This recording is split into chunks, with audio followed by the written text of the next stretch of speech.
bonjour à tous et merci d'être venus si nombreux à cet atelier. Ça nous fait vraiment très plaisir et chaud au cœur. Alors aujourd'hui, on va parler addiction, savoir expérientiel, père et danse, une certification professionnelle pour les patients experts, point d'interrogation. Premiers enseignements, témoignages, perspectives d'amplification. Moi, je m'appelle Françoise Godel et je suis présidente de France Patients Experts Addiction.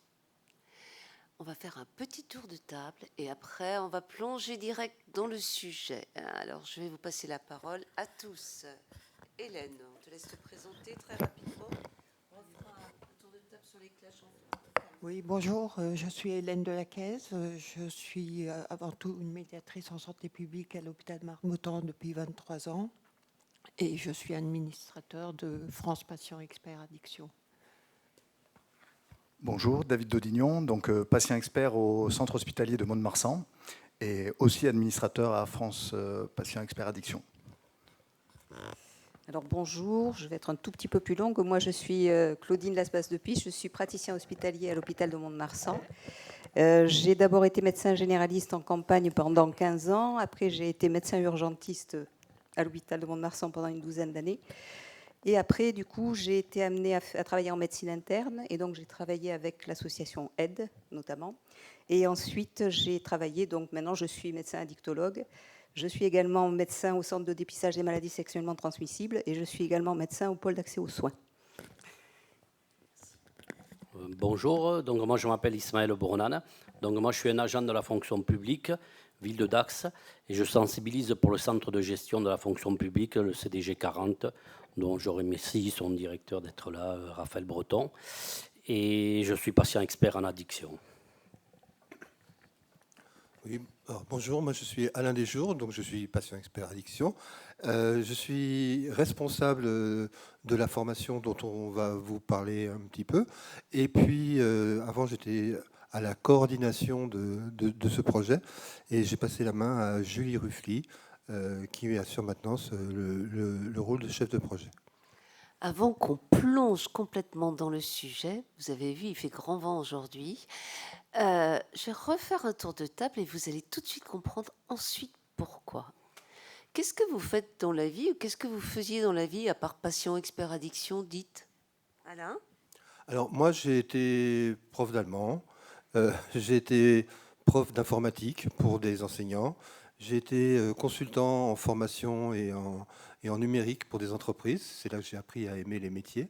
Et puis je me suis intéressé à la validation des acquis d'expérience, et puis enfin à la pérédance et aux patients experts. Avec des clashs en flammes dans ton parcours? Plein. Des clashs en flammes. Moi ça va aller plus vite. Moi j'étais barman de métier. Et ça fait une quinzaine d'années que je travaille pour la fonction publique. Donc je suis un agent dans les stades, un concierge de stade de foot, tout simplement. Moi, j'ai été coloriste designer au niveau de la mode et je faisais aussi du mannequinat. Et puis il y a une maladie qui m'a obligée d'arrêter tout ça pendant 10 ans. Et du coup, j'ai voulu changer de métier. Alors, c'est vrai qu'on a tous eu un petit peu mille vies. Alors moi, dans une autre vie, j'étais musicien professionnel, ce qui m'a amené quand même à un moment donné, j'ai eu des enfants, donc à être un peu plus sage, donc j'ai monté des magasins de musique et travaillé dans l'événementiel, ce qui m'a amené à un gros crash en flammes, dont j'ai mis beaucoup de temps à m'en remettre.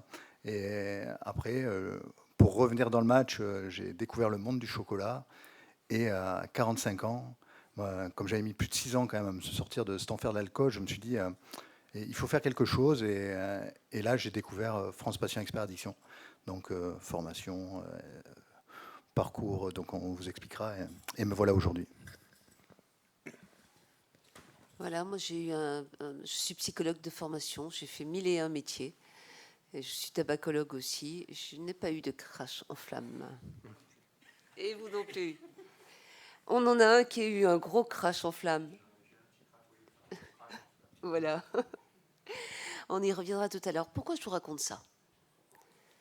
Il était une fois, en 2018, il y avait un très très très grand addictologue qui s'appelait Michel Reynaud. Michel, on pense à toi, qui nous a réunis un jour de juillet. Il faisait chaud dans une salle de la Tour Montparnasse et qui nous a dit, les patients experts, ce serait bien de faire quelque chose ensemble.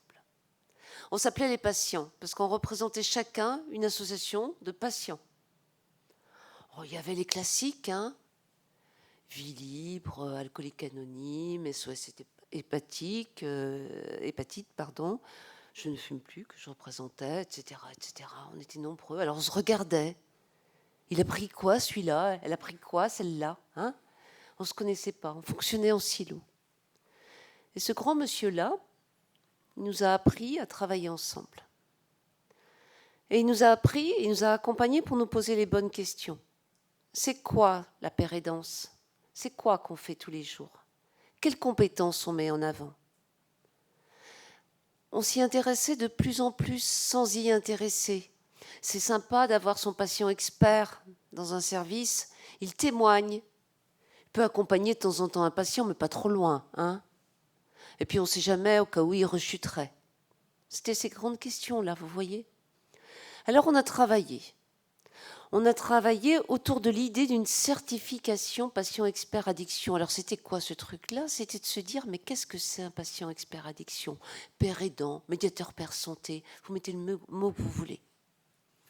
Qu'est-ce que c'est et qu'est-ce qu'il sait faire en vrai? Quelles sont ses compétences? Quelles sont ses activités? Comment mieux le définir? Parce que définir quelqu'un dans ses activités, ses compétences, c'est le faire exister et c'est lui donner de la légitimité. Il y avait cette première question de la légitimité. Il y avait la deuxième question de la sécurisation des parcours. La sécurisation des parcours, c'est pas avoir peur que quelqu'un rechute. C'est lui assurer un vrai parcours dans une mission, ici, de patient expert. Alors on s'est dit, on va faire une certification. Pourquoi? Parce qu'en France, on a une diplômée aiguë. Vous n'avez pas le diplôme, vous êtes foutus. En France, on a le même nombre de diplômes, tout diplôme confondu, que toute l'Europe entière. Vous mettez tous les pays européens, vous faites une addition et vous avez de leurs diplômes et vous avez les diplômes en France. Alors on s'est dit, on va faire une certification. Et on va vous en parler de cette certification. Et on a été voir Nicolas Pris à la Mildeka avec Michel. On a dit, bonjour, monsieur de la Mildeka, on voudrait faire une certification. Et il a dit, oh là là là là là, une certification, pourquoi pas? Mais à ce moment-là, il faut travailler avec l'APHP, Assistance publique Hôpitaux de Paris. Parce que eux, ils accompagnent des gens qui sont sortis de l'alcool et qui interviennent dans les services. Et donc, on a rencontré l'APHP. La première fois, on a cru qu'on allait mourir. Parce que c'était compliqué, parce qu'on ne parlait pas le même langage. Et ensuite, on a appris à travailler ensemble. Et on a avancé ensemble pour construire cette certification. Et c'est de ça qu'on va vous parler aujourd'hui, et de ces visages au pluriel des patients experts addiction, dans leur mission, dans leurs compétences, et dans tout ce qu'ils peuvent apporter à leur pairs. Et bien sûr, à l'ensemble des acteurs de l'accompagnement, du soin des personnes souffrant de maladies addictives. Alors on va commencer, et je commence par mes questions. Alain, en gros, c'est quoi cette certification et qu'est-ce que ça a apporté? Parce qu'il y a déjà quand même un petit peu de recul sur cette histoire-là. Alors, une certification pour les patients experts, tout de suite on s'est dit, est-ce que c'est un métier? Est-ce que c'est pas un métier? On a repoussé la question à plus tard. On s'est dit, bon, déjà c'est une fonction socialement utile, ça existe.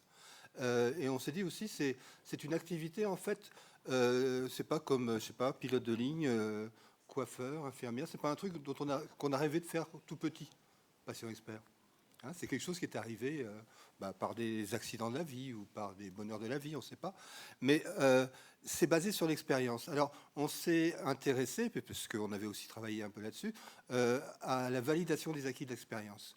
Et on s'est dit que dans cette formation, dans cette certification, il fallait qu'on accueille l'expérience des autres, qu'on soit malléable, qu'on ne soit pas en aplomb. et qu'on soit le plus horizontaux possible. Alors, on a construit un dispositif en 3 temps.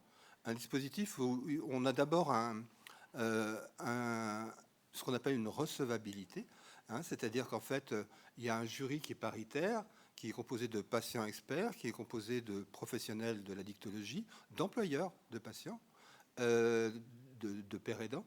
Et ce jury, en fait, est chargé d'accueillir un projet et de vérifier 3 prérequis. Les prérequis, c'est avoir effectivement une histoire, hein, pouvoir raconter une histoire de conduite addictive. C'est pouvoir raconter une histoire de rétablissement. Hein, on reviendra plus ou moins tout à l'heure là-dessus. Une histoire de rétablissement. Et puis avoir un projet. Et puis aussi avoir un bout d'expérience en pérédance. Hein, c'est ces 3 éléments-là.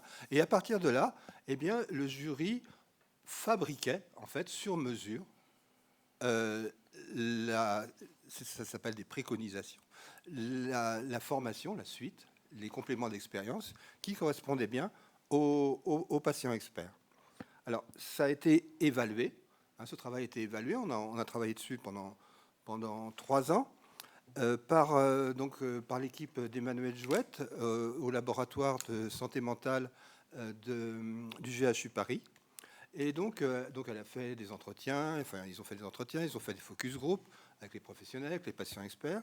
Et ce qu'on a retiré, c'était que effectivement les personnes en fait s'inséraient bien dans le tissu médico-social et sanitaire, que l'accompagnement, le tutorat qu'on met en place, il était plébiscité. Et puis, par contre, il y avait des difficultés autour du travail réflexif qu'on demande. Oui, parce que tout à l'heure, j'ai commencé quelque chose, je ne l'ai pas fini. Ah oui, hein, j'ai dit la première étape, je n'ai pas dit les autres. Donc, dans la deuxième étape, il y a cette étape de formation, de complément d'expérience, donc des stages en immersion. Et ce qu'on vise, en fait, c'est que les personnes, en fait, découvrent d'autres univers. Si on accueille quelqu'un qui vient du monde des associations de patients, par exemple, donc il fait de la pérédance depuis 1 an, 20 ans, on va lui proposer d'aller dans un XAPA, d'aller dans une équipe ELSA, d'aller dans un service d'addicto, pour qu'il découvre un autre angle des soins addictologiques. Le contraire étant vrai, c'est-à-dire voilà, si quelqu'un vient du monde médico-social, on va lui conseiller d'aller voir du côté des associations de patients. Et pendant tout ce temps, alors, j'ai oublié de dire que tout ça est gratuit, c'est financé par le projet du Fonds de lutte contre les addictions. Tout ça se passe en ligne, donc là, merci Covid. On n'a pas eu à apprendre aux gens à travailler avec les outils de visioconférence. Donc on accueille des gens de toute la France, des régions ultramarines également. Et on demande à la personne, effectivement, accompagnée d'une tutrice, d'un tuteur, qui est un patient expert, de remplir un livret qui ressemble au livret 2 de la VAE, c'est-à-dire par rapport à un référentiel d'activité du patient expert, eh bien, on va poser ses expériences. On va poser ses savoirs, on va poser ses expériences. Et là, on rencontre, donc ça c'est le deuxième temps, et on a un troisième temps qui est effectivement la rencontre avec un nouveau jury de certification, toujours paritaire, où cette fois, le sujet, c'est plus du tout l'histoire de la personne, c'est un professionnel. Parce que quelque part, au moment du jury, il est à 1 heure d'être certifié. Hein. Il ne va pas changer en 1 heure. Donc on est entre professionnels et on va discuter du projet, on va discuter des compétences, de ce qu'il a acquis au cours de cette période. Et puis on va continuer à l'accompagner ensuite, parce que ce n'est pas si simple de rentrer dans les structures. Je résume. Je veux devenir patient expert. 1. Je me présente pour la recevabilité. Je rencontre un jury tripartite. Professionnel de santé, employeur, patient expert. Il me dit, OK, tu peux y aller. Il va me faire des préconisations qui peuvent être de la formation. C'est en ligne, ces formations. Et ce n'est pas des formations d'1 semaine. Hein. C'est des formations sous forme de modules de quelques heures.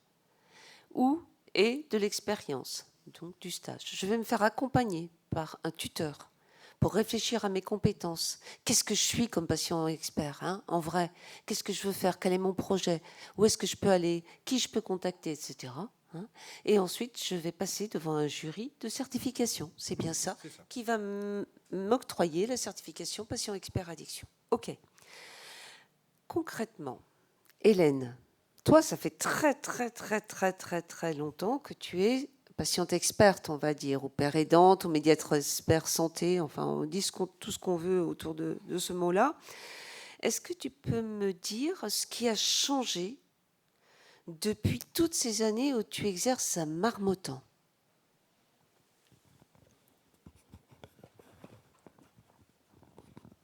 Excusez-moi. Il y a eu un avant et un après. Avant, on était des personnes engagées. On venait effectivement, on ne dépendait pas d'un GHU, groupement hospitalier universitaire. On avait une liberté totale. Les accueillants à Marmottan, c'était souvent des usagers de drogue, consommateurs ou ayant arrêté. Ça, c'était avant. Moi, personnellement, je me suis mise, quand je suis arrivée, au niveau de la médecine générale. C'est-à-dire que je partais du principe que les personnes ayant un problème d'addiction avaient des problèmes somatiques et qu'il fallait s'en occuper aussi. Ça a été parce que je voulais pas être proche des produits. J'étais encore trop fragile. Donc, je me suis protégée et j'ai monté de mon côté pas mal des circuits courts pour l'usager. Je partais du principe qu'un usager, quand il arrivait à l'hôpital, aux urgences ou dans un service, c'était ouais, celui-là, il va me plomber la salle d'attente, j'ai pas envie de le voir, il pue, etc. Donc je les accompagnais pour montrer que non, c'était un être humain avant tout et qu'il avait droit aussi à une qualité de soins. Donc voilà, ça c'était avant.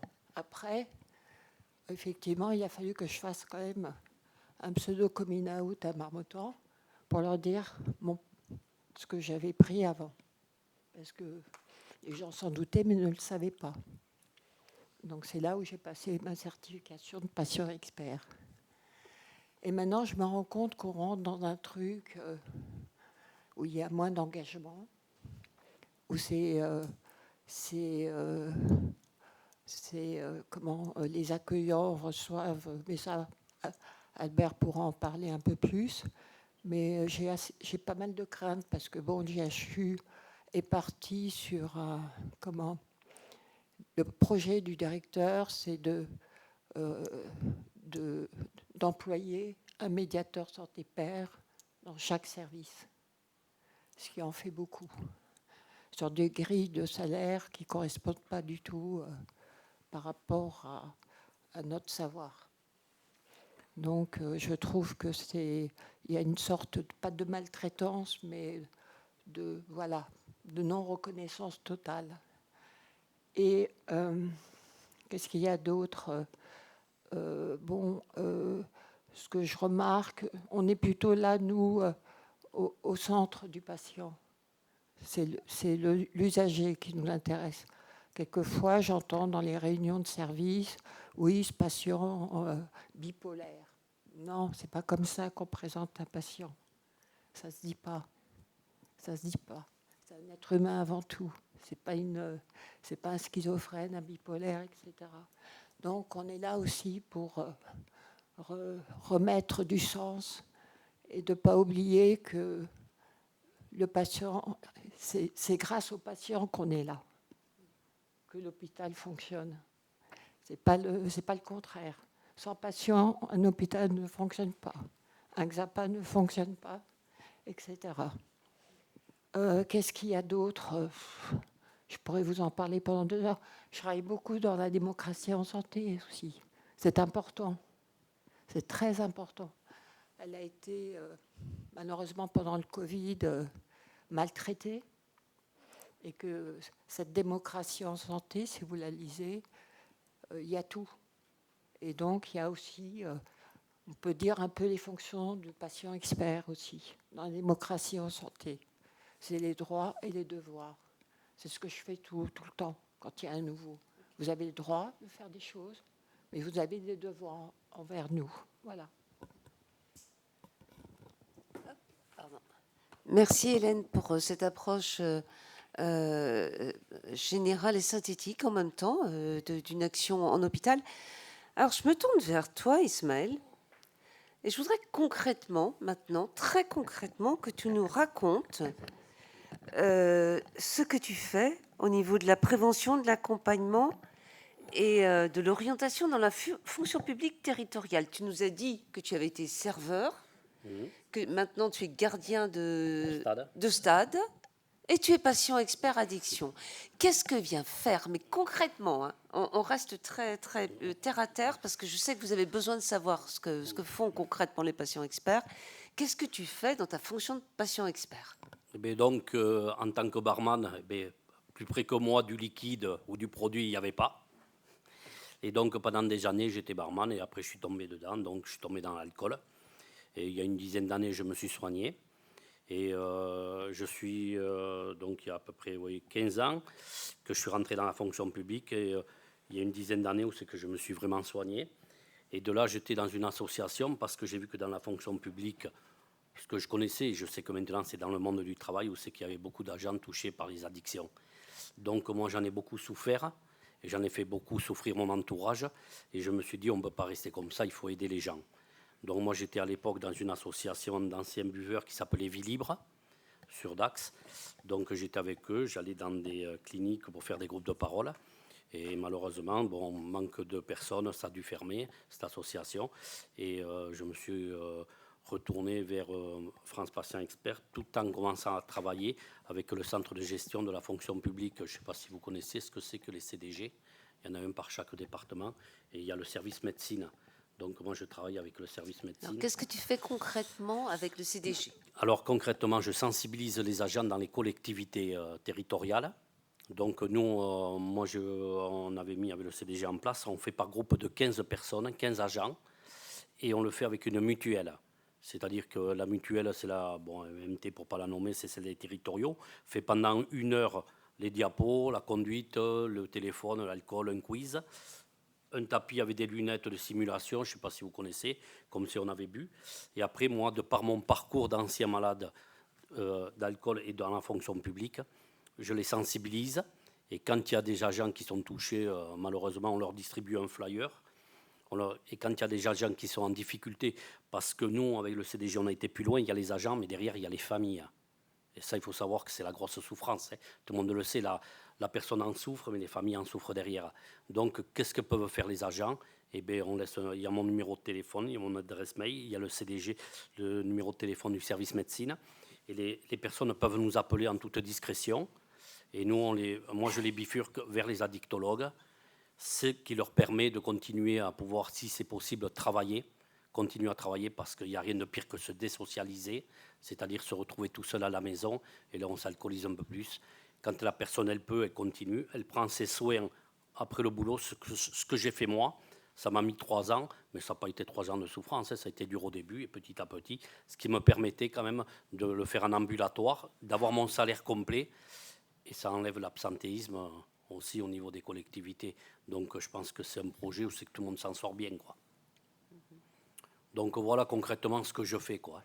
Après, si vous avez des questions. Donc tu fais on en parle, ouais. On posera la question tout à l'heure.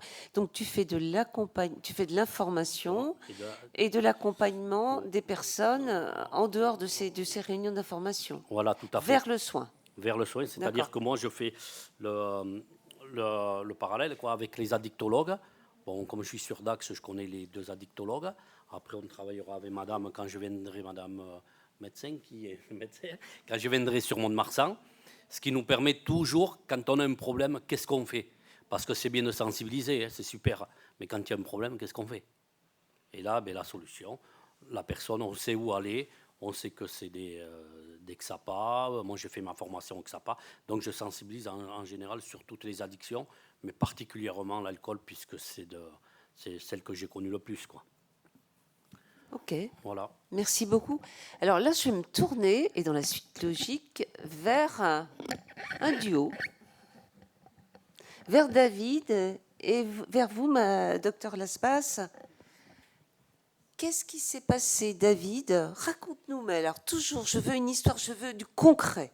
Raconte-nous ce qui s'est passé quand tu as... Déjà, qu'est-ce que tu as été foutre dans ce service? Pourquoi? Qu'est-ce qui s'est passé? Ensuite, comment tu as été accueilli? Qu'est-ce que tu y fais très concrètement? C'est quoi ton rôle là-dedans? Et qu'est-ce que tu vois d'important là-dedans? C'est quoi la suite peut-être? Et vous, docteur, je souhaiterais que vous me racontiez exactement la même histoire, mais vue de votre place. Pourquoi un patient expert? À quoi ça peut servir cette rencontre? Qu'est-ce que vous voyez de ce qu'il fait? Qu'est-ce que ça peut apporter? Ce serait quoi la suite? Non, tu comprends, c'est toi qui commences. D'accord. Alors, c'est une très longue histoire, mais je vais faire très court parce que j'ai des consignes. Parce que moi, je suis arrivé au service addicto, donc en 2012, je suis arrivé au service addicto pour arrêter de fumer. Bon, je ne savais pas que j'allais y passer 6 ans de ma vie. Et donc j'aurais fait subir beaucoup de galères. Et jusqu'à un jour, trouver une solution après 12 cures de plus de 30 jours. Mais sortir de ce moment-là, de cette expérience qu'est l'alcool. Et comme je vous disais en tout début, à 45 ans, vraiment cette envie d'aider les autres, de se dire, bon, il faut essayer de changer les choses. Eh bien, j'ai trouvé la certification et pour être certifié, on m'a dit, mais David, il va falloir que tu fasses un stage. Je dis, oh là, c'est quoi cette histoire? Allez faire un stage. Bon, à Mont-de-Marsan, il n'y a pas plein d'hôpitaux et plein de centres pour les addictions. Hein. Dans les Landes, on est un peu le parent pauvre de France. Et mais j'ai osé aller leur demander, malgré tout ce que je leur avais fait, je pourrais venir en stage comme ça. Hein. Et ils ont dit oui. Et je dis oui parce que voilà, je souhaiterais être patient expert et il faut absolument que je fasse un stage en immersion. Voilà, et puis encore envie d'apprendre. Je suis un bébé dans l'accompagnement. Ils ont dit oui. Et bien sûr, là, ça a été partage d'expérience. J'ai eu la grande chance de tomber sur le docteur Lasbas, qui n'a pas compté, qui m'a tout donné. Et une équipe formidable, bienveillante, jeune, dynamique, et avec vraiment l'envie de bien faire, quoi. Donc, j'ai été porté en fait par cette équipe et assez rapidement intégré, hein, parce qu'à la suite de ce stage, voilà, l'hôpital, la direction a dit bon, mais ça vous dirait pas de rester? Je dis bah oui, bah si. Voilà, c'est. Alors pour faire quoi? En fait, concrètement, donc il y a une file active assez conséquente à l'hôpital. Donc bien sûr, je ne peux pas voir tout le monde, mais les médecins addictologues ou les psychologues ou les infirmiers, quand ils ont des cas un peu complexes pour eux, me demandent et demandent aux patients s'ils sont d'accord pour se mettre en relation avec moi. Et là, on prend rendez-vous. Pas forcément à l'hôpital, hein, ça peut se faire à l'extérieur. Moi, je vais beaucoup chez les gens. On va beaucoup marcher, on va beaucoup dans les cafés. Et on va discuter autrement, en fait. Hein. On va discuter parce qu'il s'avère que quand on discute, bon, déjà, je ne sais pas pourquoi, ils sont contents de me voir parce qu'ils se disent que c'est possible. Hein. C'est vrai que cet espoir de dire ah mais toi tu y es arrivé et de se projeter dans cette perspective-là avec des mots très simples, ça aide beaucoup. Et après, quand ils ne comprennent pas un traitement, quand ils ne comprennent pas c'est quoi cette maladie, hein, notamment aux alcooliques, quand je leur explique le MEOS, hein, ce système enzymatique qui se met en place, qui nous explique pourquoi ne pas reconsommer, c'est peut-être une bonne idée, hein, notre transformation du corps, etc. Voilà, je leur explique des choses parce que j'ai été formé qui nous font comprendre cette maladie qu'on est trop peu à comprendre encore aujourd'hui. Donc voilà, c'est vraiment de la discussion, de l'échange et c'est quoi ce médicament? C'est-à-dire les impliquer de plus en plus, les responsabiliser dans leur parcours de soins. Voilà, c'est vraiment ça, les accompagner à ce qu'ils soient compétents, le plus compétents possible. Okay. Et vous, docteur? Alors, moi, je vais faire un peu d'impressionnisme. Hein. Je vais vous faire des petites touche pour vous expliquer un peu comment ça a fonctionné tout ça. Donc d'abord d'après mon expérience professionnelle aussi, donc comme je vous ai dit, j'ai d'abord été généraliste. Après j'ai travaillé en médecine interne et en travaillant en médecine interne, j'ai passé ce qu'on appelle un diplôme d'université pour les prises en charge des patients porteurs du VIH. Et donc j'ai accompagné beaucoup, je continue à prendre en charge des patients qui sont porteurs du VIH. Et donc, j'ai travaillé avec l'association AIDE, notamment pour faire beaucoup d'actions de prévention autour du VIH. Et j'ai pu apprécier l'importance, justement, des associations de patients. Par ailleurs, donc c'est vrai qu'ils ont été force de proposition pour beaucoup de choses, notamment maintenant pour l'instauration de la PrEP, que je prescris aussi régulièrement, et qui a été mise en place grâce à une grande étude Hypergay qui a été patronnée par l'association AIDE. Donc, déjà, j'ai pu apprécier le poids, l'impact et l'importance donc des associations de patients.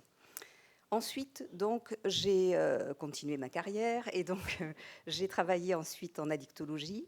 Et depuis, donc, ça fait maintenant une quinzaine d'années que je travaille dans le service d'addictologie de l'hôpital de Mont-de-Marsan, avec en parallèle donc une activité au pôle d'accès aux soins pour les gens en situation de précarité et au centre de dépistage des maladies sexuellement transmissibles. Donc, dans ces diverses activités, je fais beaucoup d'actions de prévention.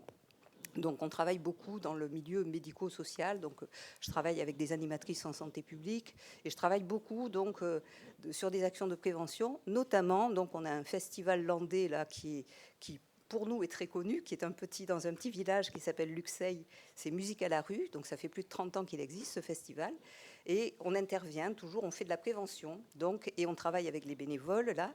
Et là aussi, j'ai pu apprécier le fait d'être tout à fait dans le rôle donc j'étais médecin bien sûr là-bas, mais je partageais avec les patients experts qui étaient aussi dans le stand bénévole. On partageait les discussions avec les patients et on comprend à quel point le fait de changer de posture permet de l'ouverture et le dialogue et permet d'aborder les problématiques avec un autre regard.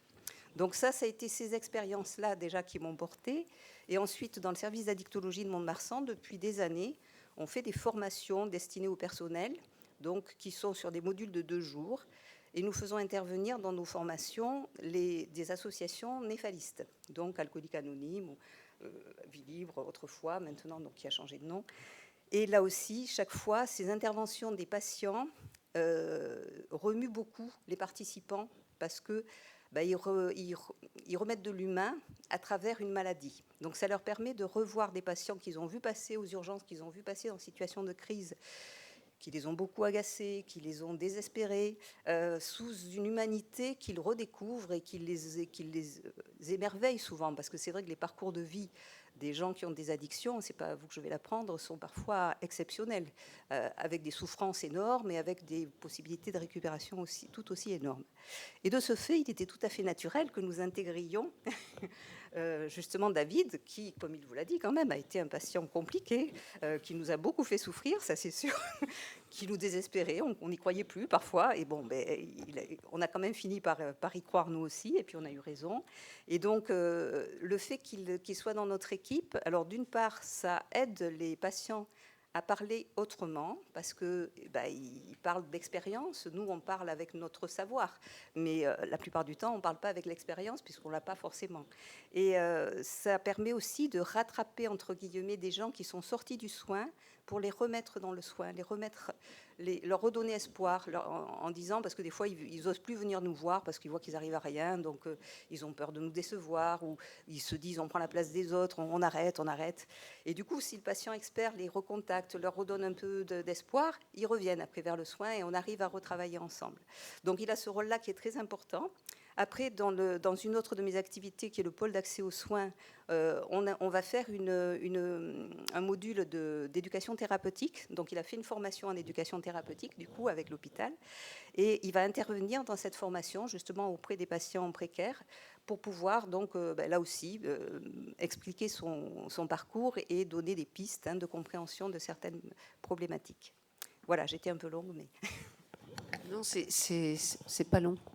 C'est court par rapport à tout ce que vous faites. Ça, c'est très, très clair. On a eu 2 illustrations, là, avec Ismaël qui accompagne, qui informe, qui accompagne. Avec toi, David, qui est inclus dans l'équipe et qui va donc aussi faire de l'accompagnement, du soutien avec toi, Hélène, qui fait de l'accueil, de l'accompagnement, etc., etc. Et au milieu, on avait cette certification dont on parlait avec Alain dès le départ, parce que c'est aussi votre fil rouge. Hein. Vous êtes patient expert certifié, chose que je suis aussi. Alain, je vais te repasser la parole. Combien il y a de patients experts certifiés en France aujourd'hui? Combien il en faudrait demain? C'est quoi ce projet? Et c'est quoi les grandes lignes de ce qui va se passer? Je crois que tu vas nous parler de régionalisation, etc. Parce que j'ai entendu, dans notre région, on n'est pas gâtés. Il y a quelqu'un qui a dit ça. Alors, pour répondre à ta question, par le parcours qu'on propose, il y a, depuis hier, 70, avant-hier c'est 68, depuis hier, il y a 70 patients experts certifiés sur toute la France, dans toutes les régions françaises, sauf la Corse. Et au niveau des régions ultramarines, on a un patient expert certifié à La Réunion. Il y a des jurys tous les combien de temps? Il y a des jurys tous les 15 jours. On a fait un dispositif à entrée-sortie permanente. On rentre, on sort tous les 15 jours, 2 fois par mois. C'est pas une vague, d'un an. Alors ça, c'est pour nous.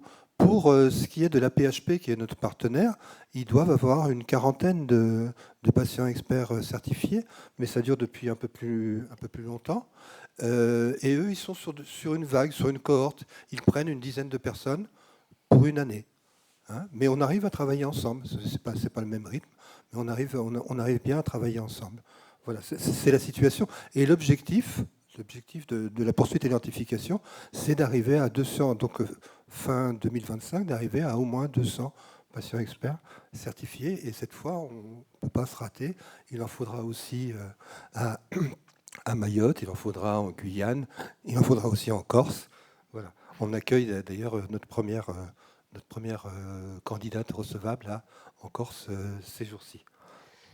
Bon, merci. Combien de temps ça dure, ce parcours de certification? Est-ce qu'on peut bosser à côté ou est-ce que c'est du plein temps que je dois bosser tout le temps pour devenir patient expert? Alors, ça dure un certain temps. Non, en fait, on est dans l'espace d'un an. Et en fonction en fait, de l'expérience initiale de la personne, ça peut durer 3 mois.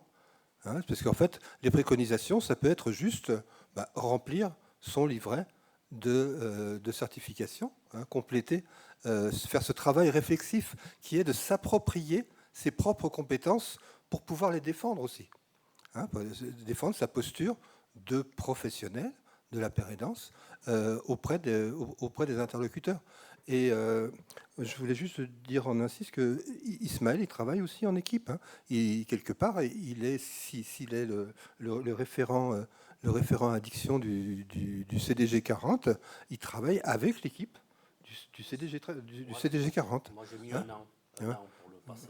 Voilà. Mais j'avais déjà commencé le projet. Voilà, tout à fait. Donc, en fait, on est... Alors, sur l'expérience qu'on a, sur la première vague, on est sur une moyenne de 10 mois. D'accord ?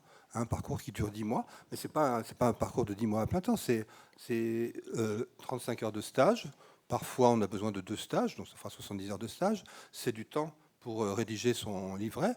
C'est la partie formation, ça mobilise sur ce temps-là, ça mobilise 26 heures de face à face, c'est-à-dire des séquences en visio, mais on a un petit travail auparavant et peut-être du travail après si on veut approfondir, parce que pour cette formation, on a souhaité là aussi faire de la paire apprenance. On est un peu comme les coiffeurs, vous savez, qui inventent des enseignes où il y a toujours R ou TIF dedans.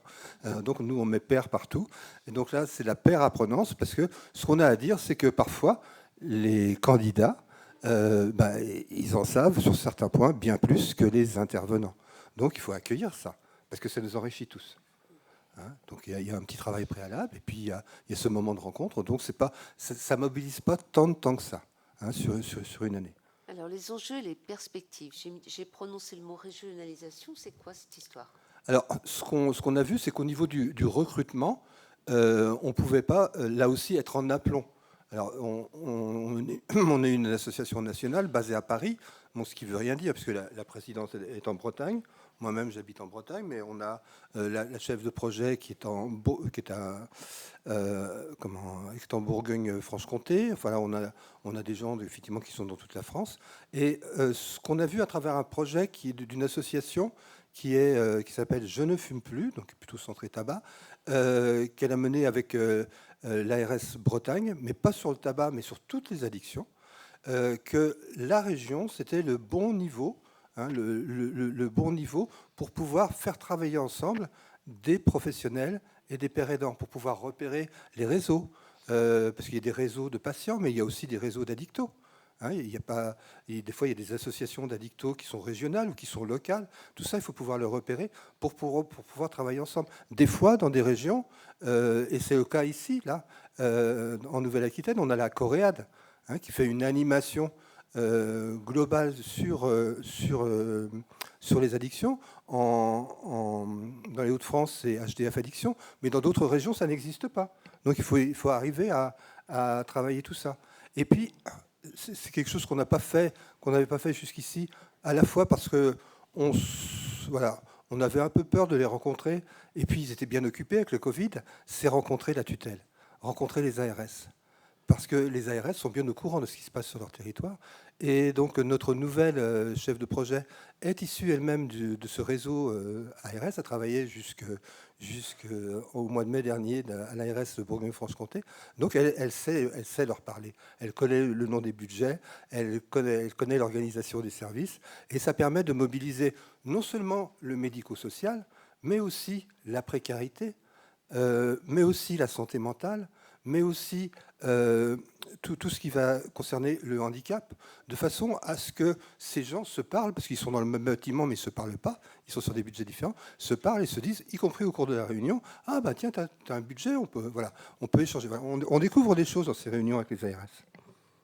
Je dis juste un mot pour Alain a évoqué ce qu'on a fait en Bretagne. Je vous explique, hein, c'est simple. D'un côté, on avait des associations de patients qui sont disséminés un peu partout, qui se causent pas en fait, ils sont dans leur truc, et, machin est avec machin, et puis on fait, voilà. Donc on a contacté toutes les associations de patients, on a travaillé avec eux sur ce qu'ils faisaient concrètement, sur les compétences qu'ils mettaient en œuvre, sur les établissements avec qui ils travaillaient, s'ils étaient dans les établissements, s'ils intervenaient dans les établissements, sur comment faire pour les accompagner à la certification patient expert addiction pour ceux qu'ils souhaitaient, réfléchir autour de la paire aidance.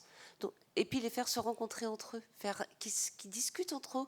Ils se sont rendus compte que, par exemple, tel asso avait mis une super action en place. Alors, je vous parle de Bretagne, c'est loin, hein, à Quimper, et qui aurait pu être super top pour Saint-Brieuc, mais ils n'y avaient pas pensé parce qu'ils ne se connaissaient pas. Donc, ils ont fait vraiment du partage d'expérience. Et à côté de ça, on a repris notre bâton de pèlerin et on a été voir les établissements. Les addictos, les tabacos, tout ce qui est autour des addictions. Et on leur a demandé, est-ce que vous connaissez les patients experts ? Oui, non. Est-ce que vous travaillez ou est-ce que certains interviennent dans vos structures ? Oui, non.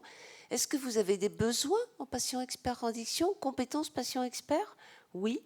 Et on a fait une entrée par territoire de santé, au local, de façon à ce que les établissements aussi commencent à travailler entre eux autour de la paire aidance, qu'ils ne soient pas tout seuls avec l'hôpital X avec son patient expert, maison, vous savez. Allô madame, je voudrais certifier mon patient expert. Il est bien, hein ? Non, il est bien. Il a arrêté de boire chez nous, depuis il n'intervient que chez nous, il est bien. Allô madame, je ne comprends pas, vous lui avez prescrit des stages pour qu'il aille voir un peu ailleurs. Ben oui, vous voyez, c'est un peu ça. Et donc, ces établissements-là, on a travaillé aussi avec eux. Et on a fait du maillage territorial, c'est-à-dire qu'on a fait se rencontrer des patients experts avec les établissements. Et vraiment au point le plus fin de la compétence, de façon à ce que ça se passe le mieux possible.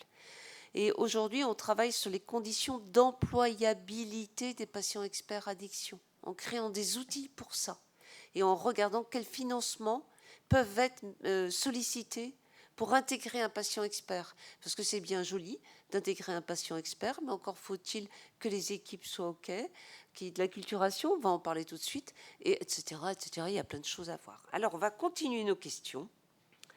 J'ai envie de commencer par les stages, Ismaël. On a parlé de ton travail avec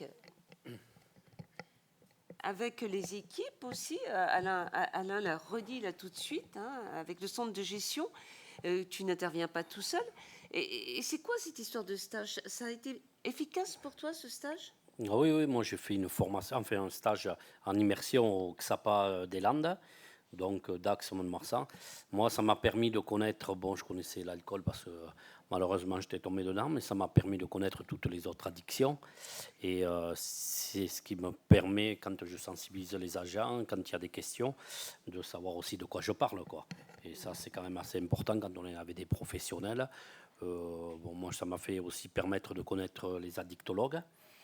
Et ce qui est très important, parce que quand il y a des soucis avec des agents en difficulté, on sait où les envoyer. Et les addictologues m'ont dit toujours, vous dites, il vient de la part du patient expert, de votre part en tant que patient expert.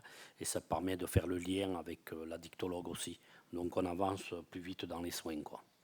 Quel est l'intérêt pour toi de ne pas travailler seul, de ne pas être un patient expert tout seul à faire de l'information? Parce que déjà, j'aime pas être seul.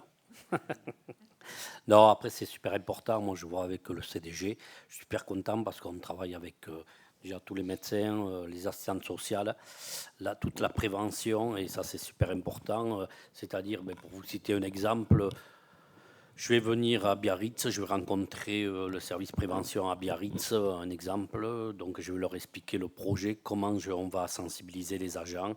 Et bien après, au retour, dès que j'ai fini ma réunion, si c'est OK, mais en principe, toutes les collectivités sont OK parce que on s'est aperçu qu'effectivement, il y avait vraiment des soucis dans beaucoup de collectivités. Et à mon retour, je fais un retour au CDG et je fais un retour au médecin et au service prévention. Comme ça, quand le médecin vient à Biarritz, au moins il est au courant que j'interviendrai. Donc c'est ça le travail d'équipe, quoi.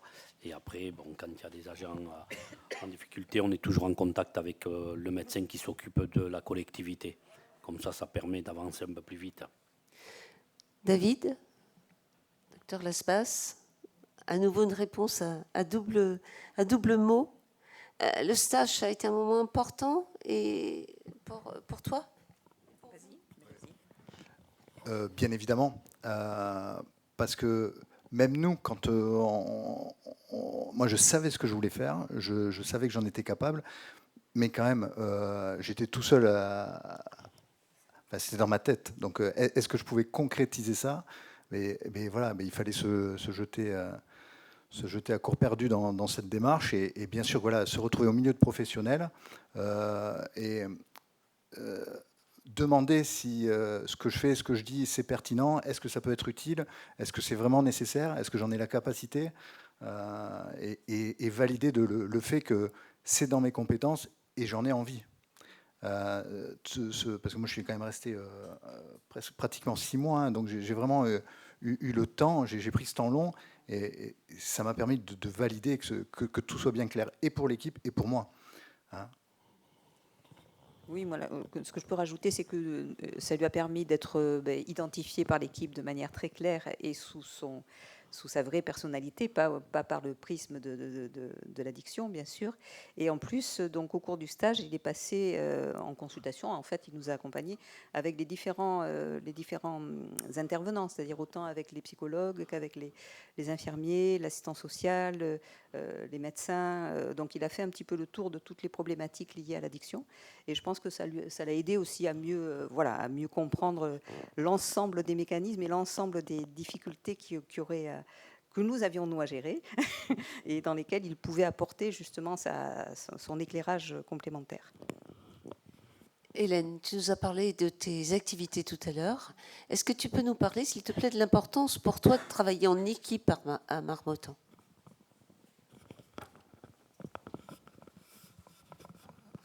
Depuis que je suis arrivée, je travaille en équipe. C'est-à-dire, j'ai essayé, en arrivant à Marmottan, j'ai essayé d'observer comment fonctionnait un hôpital. Et j'ai assez vite compris et qu'il fallait que je fasse attention à ce que je disais par rapport aux infirmiers, aux assistants sociaux, aux médecins, aux psychiatres, aux chefs de service, aux cadres sup, aux cadres, etc. parce que je viens quand même d'un milieu assez militant de aide et de ACT UP et SOS Hépatite. Donc, il fallait que mon militantisme redescende. Donc maintenant, je dis que je suis une femme engagée. Voilà. Ce qui n'est pas du tout la même chose, mais bon, on m'a dit de dire ça, donc je dis ça maintenant. Bon, c'est mieux. Et qu'est-ce que tu me disais, Françoise? Oui, non, mais c'est important parce que tous les soirs, on fait un débrief des consultes. C'est comme ça, quand je pars, je peux rentrer chez moi sereinement. Et puis, j'ai besoin d'un espace vert à côté de chez moi tous les soirs pour retrouver des forces. Parce que c'est quand même un métier dur, qui n'est pas facile tous les jours. Et qui est, en plus, nous, on fonctionne sans rendez-vous. Donc, voilà. Donc, on ne sait jamais comment la journée va se passer. Et donc, il faut être toujours... c'est un peu comme un service d'urgence. Il faut toujours être prêt au moment. Et c'est là où est-ce que je suis vraiment prêt ou pas prêt. Et donc, il faut avoir une certaine honnêteté par rapport à soi-même. C'est ce que je dis, moi, à la médecine. Oh, aujourd'hui, je suis fatiguée, je ne veux rien faire. Et je ne fais rien. Mon truc, c'était pendant des années, ça faisait rire Marc Valeur, qui était mon chef de service. Je jouais au bubble shooter toute la journée. Il me dit, mais qu'est-ce que... Et ça énervait les médecins. Et je leur disais, non, je réfléchis. Et c'est vrai, je réfléchissais. Je prenais des projets.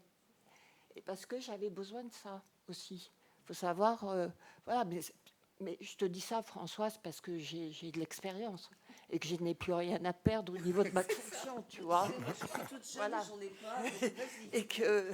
éclaire-moi. Mais c'est vrai, il faut trouver aussi des outils pour pouvoir une consulte, c'est quand même... Bon, à la médecine G, c'est 50 patients qui passent. 50 patients avec... quelquefois des problématiques. À l'accueil, c'est encore beaucoup plus, Albert, tu le diras peut-être. Mais des hommes, des femmes, des SDF, des gens qui ne sont pas SDF, multiculturels. Voilà.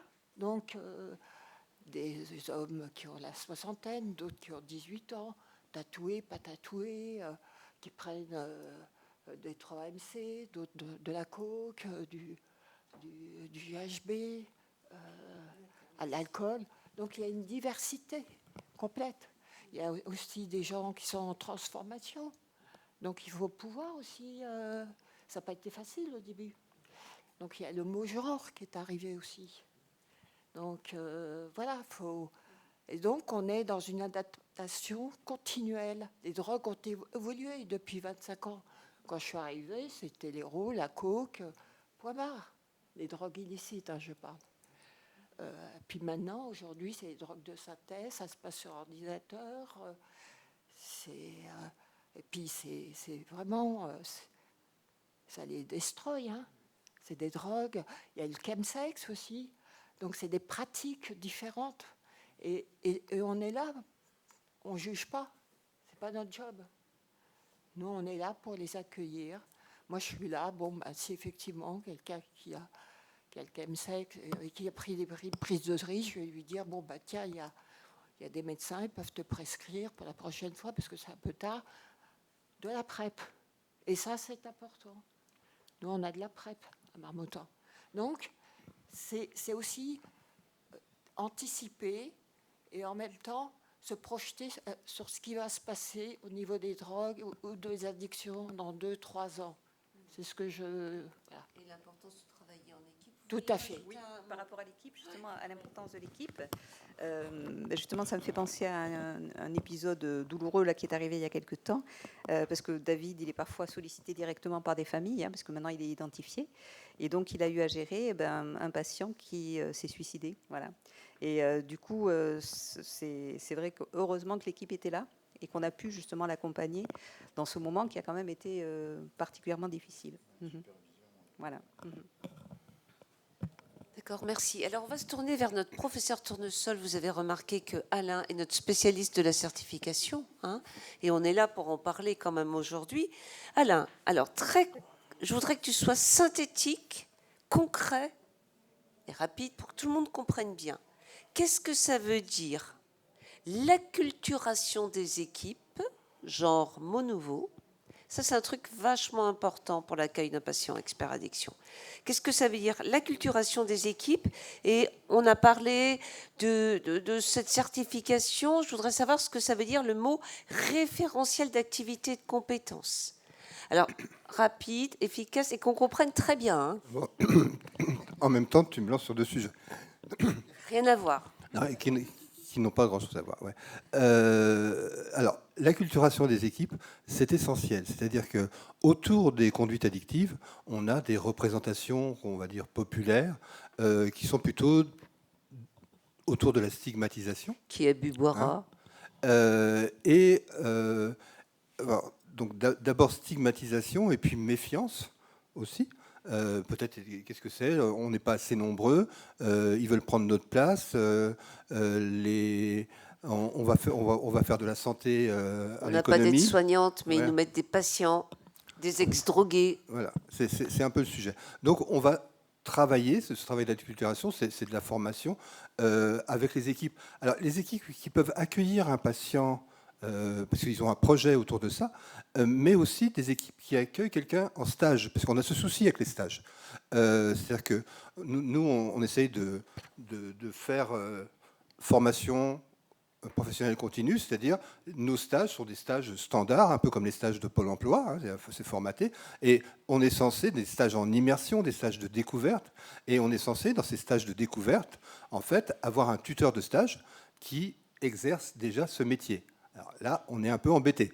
Hein, on est un peu embêté, c'est le problème de la poule et de l'œuf, c'est-à-dire que le plus souvent, il n'y a personne qui exerce déjà ce métier.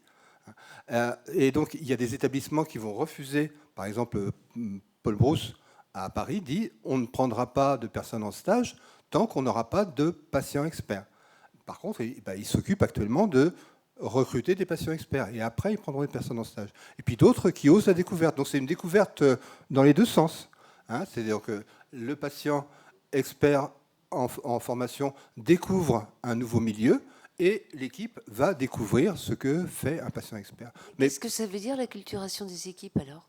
Ça veut dire qu'il faut changer, il faut leur faire changer leur représentation de cette personne. Lever des doutes, effectivement, sur le danger que pourrait représenter cette personne, travailler autour de ses compétences, ce qu'il peut apporter, et à partir de là, pouvoir organiser un accueil serein. Hein, donc, c'est quelque part, c'est expliquer aux équipes, recueillir aussi leurs propres images, leurs propres expériences, accueillir une personne qui est un futur partenaire de l'équipe. Hein, travailler là-dessus. Hein, et ce que disait le docteur Laspas tout à l'heure, c'était effectivement, c'est partir d'une représentation de quelqu'un qui a pu désespérer l'équipe. Hein.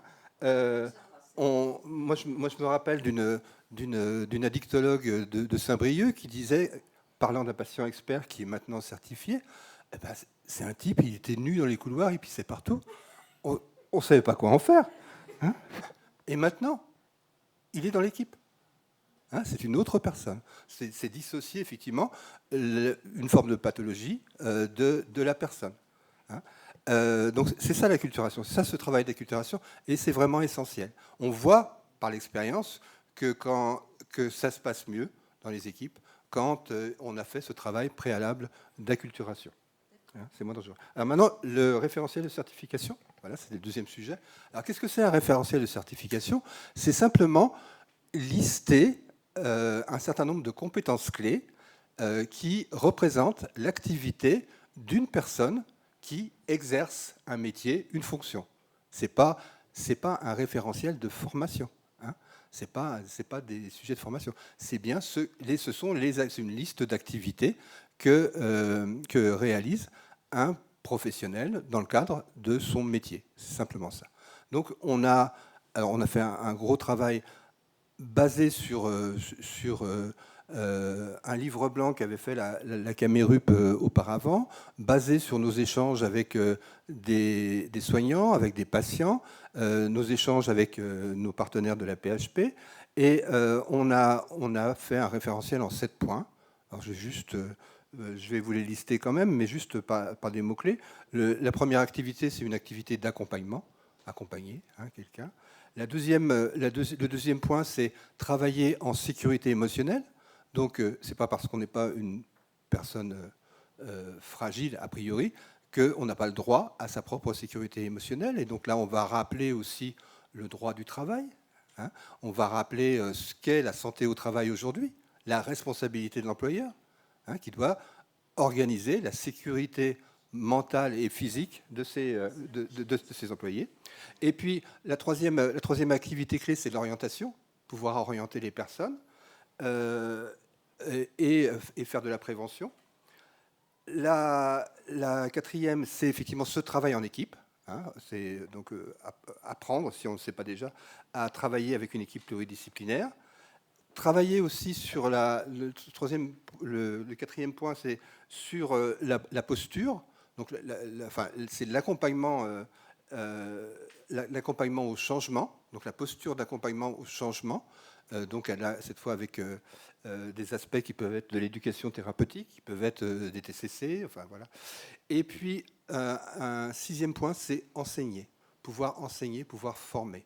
Et ça, c'est essentiel. C'est-à-dire que les patients experts, ils ont toute leur place dans les formations initiales et continues des professionnels de santé.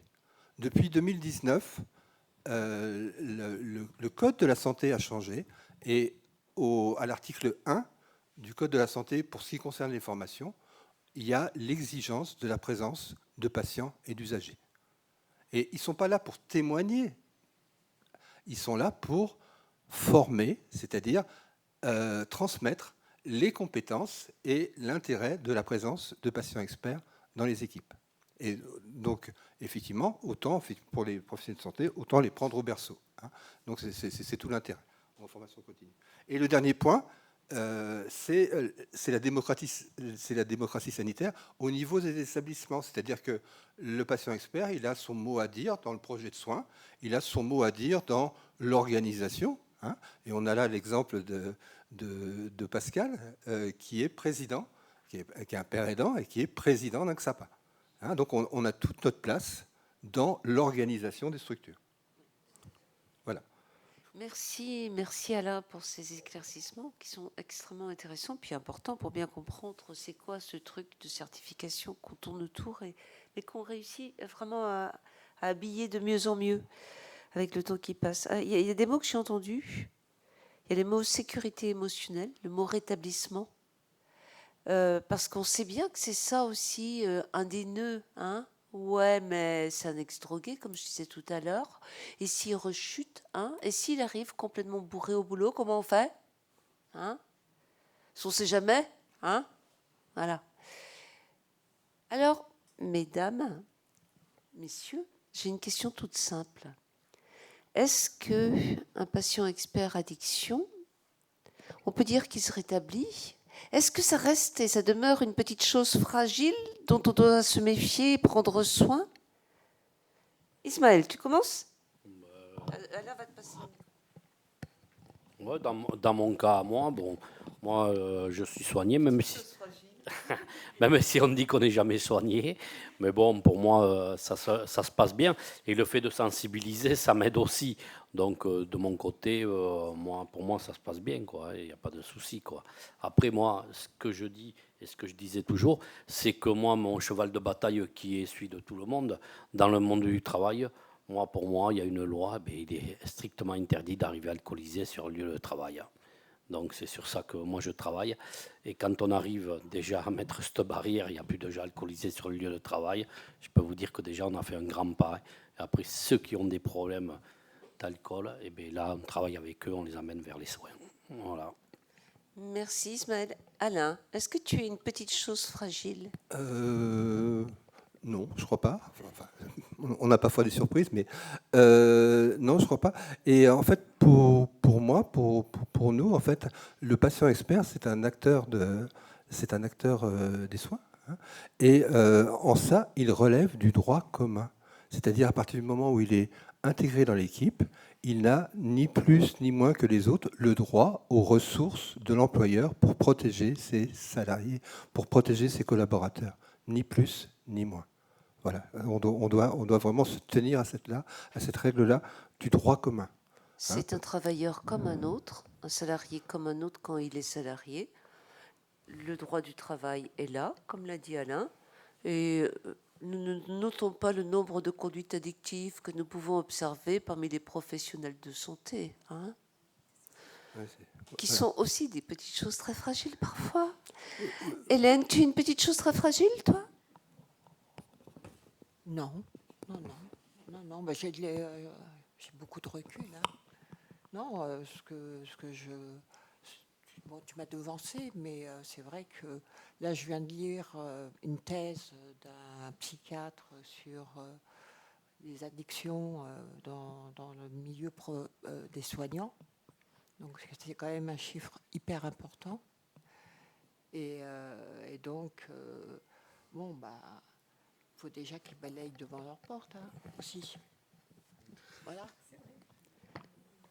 David, est-ce que tu es une petite chose très fragile? On voit ça, regardez la fragilité de David, là. Dis-nous tout.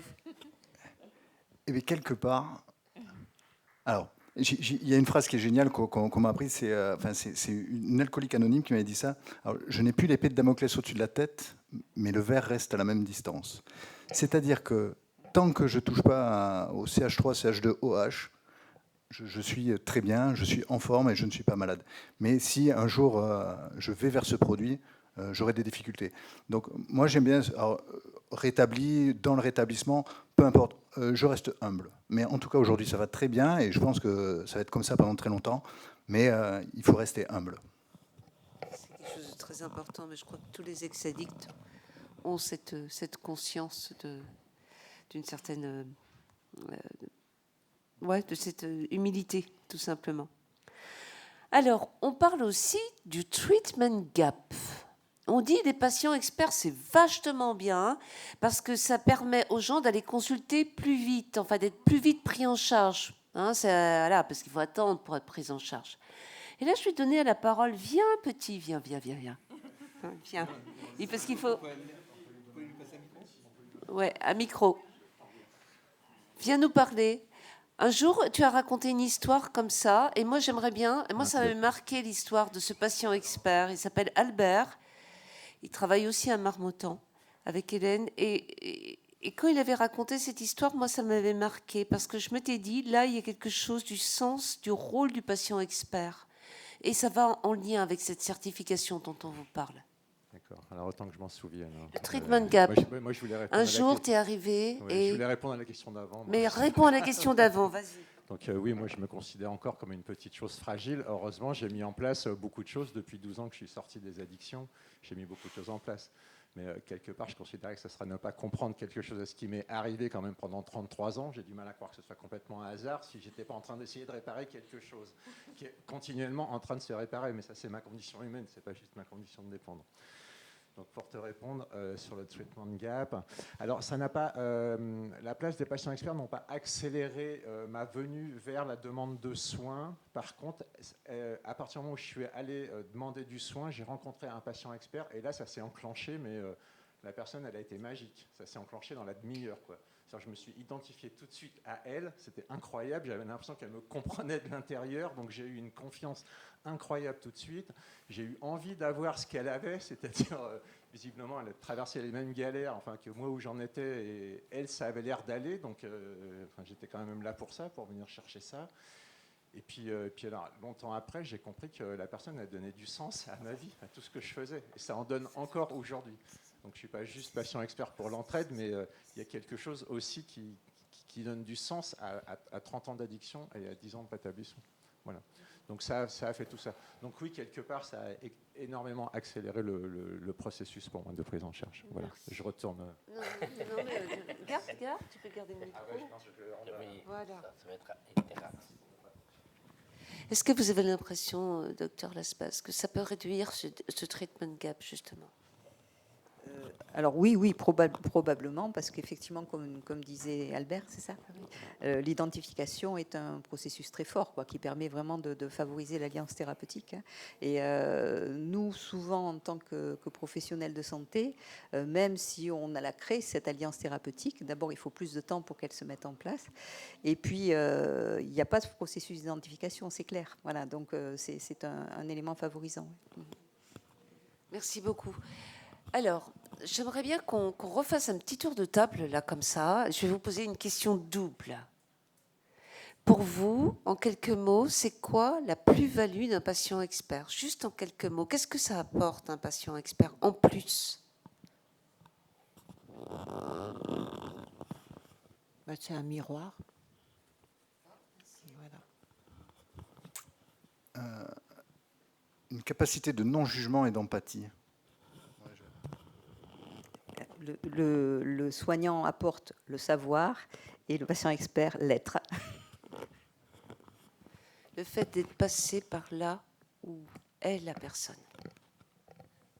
Moi, je pense être plus crédible lors de mes sensibilisations envers toutes les personnes touchées par les addictions.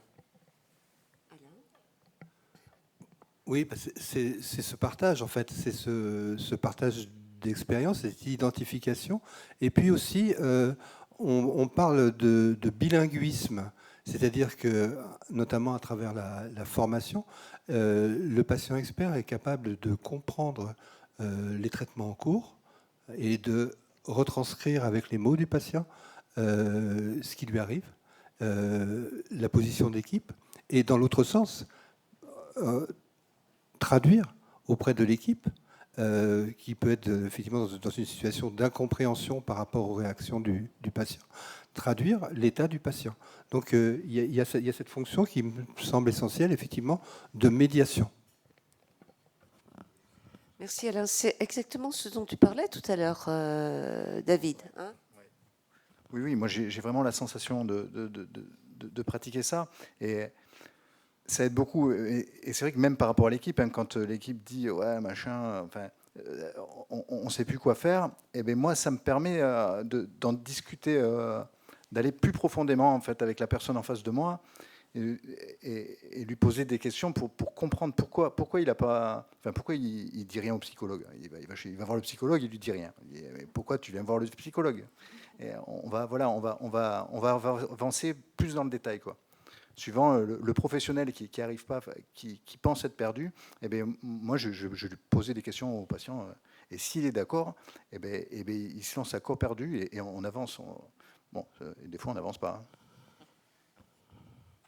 Est-ce que tu as fait des formations en addicto ou autour de l'addictologie? Oui.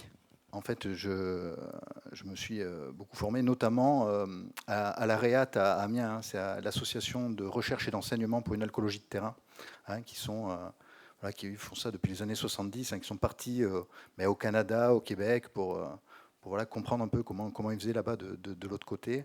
Et voilà, pareil, des gens militants et cette façon humaniste, hein, holistique. Souvent, j'entends parler dans ces formations, j'ai entendu parler de traitement à la culotte. C'est ça, c'est pas l'addiction, c'est on prend une personne dans son intégrité, dans sa totalité. Et ces formations-là, bien évidemment, elles sont nécessaires si on veut vraiment aller dans l'accompagnement. Voilà, c'est pas inné. Merci David. Et toi Ismaël, tu te formes, tu t'es formé, tu suis des formations? Moi, je me forme par rapport au public que j'ai en face. Moi, je m'étais formé déjà avec Vie Libre, en interne.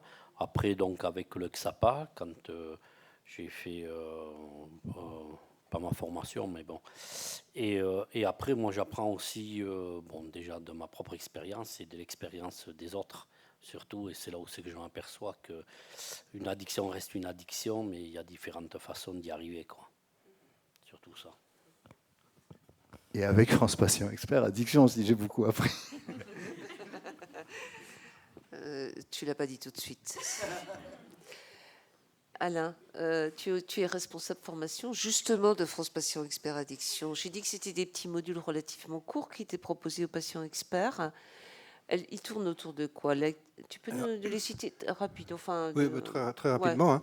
Donc, il y a des modules qui tournent autour des addictions, des produits, des comportements, parce qu'effectivement, le patient expert dans ses conduites addictives, il n'est pas obligé d'avoir tout essayé. Il n'a pas un savoir expérientiel sur l'ensemble des produits, des comportements. Donc, c'est bien qu'il s'ouvre à d'autres circonstances, à d'autres vies. C'est aussi un travail sur la réduction des risques, hein, puisque là, on a des patients experts qui arrivent d'associations où on va parler uniquement abstinence, d'autres où on va être focus sur la réduction des risques.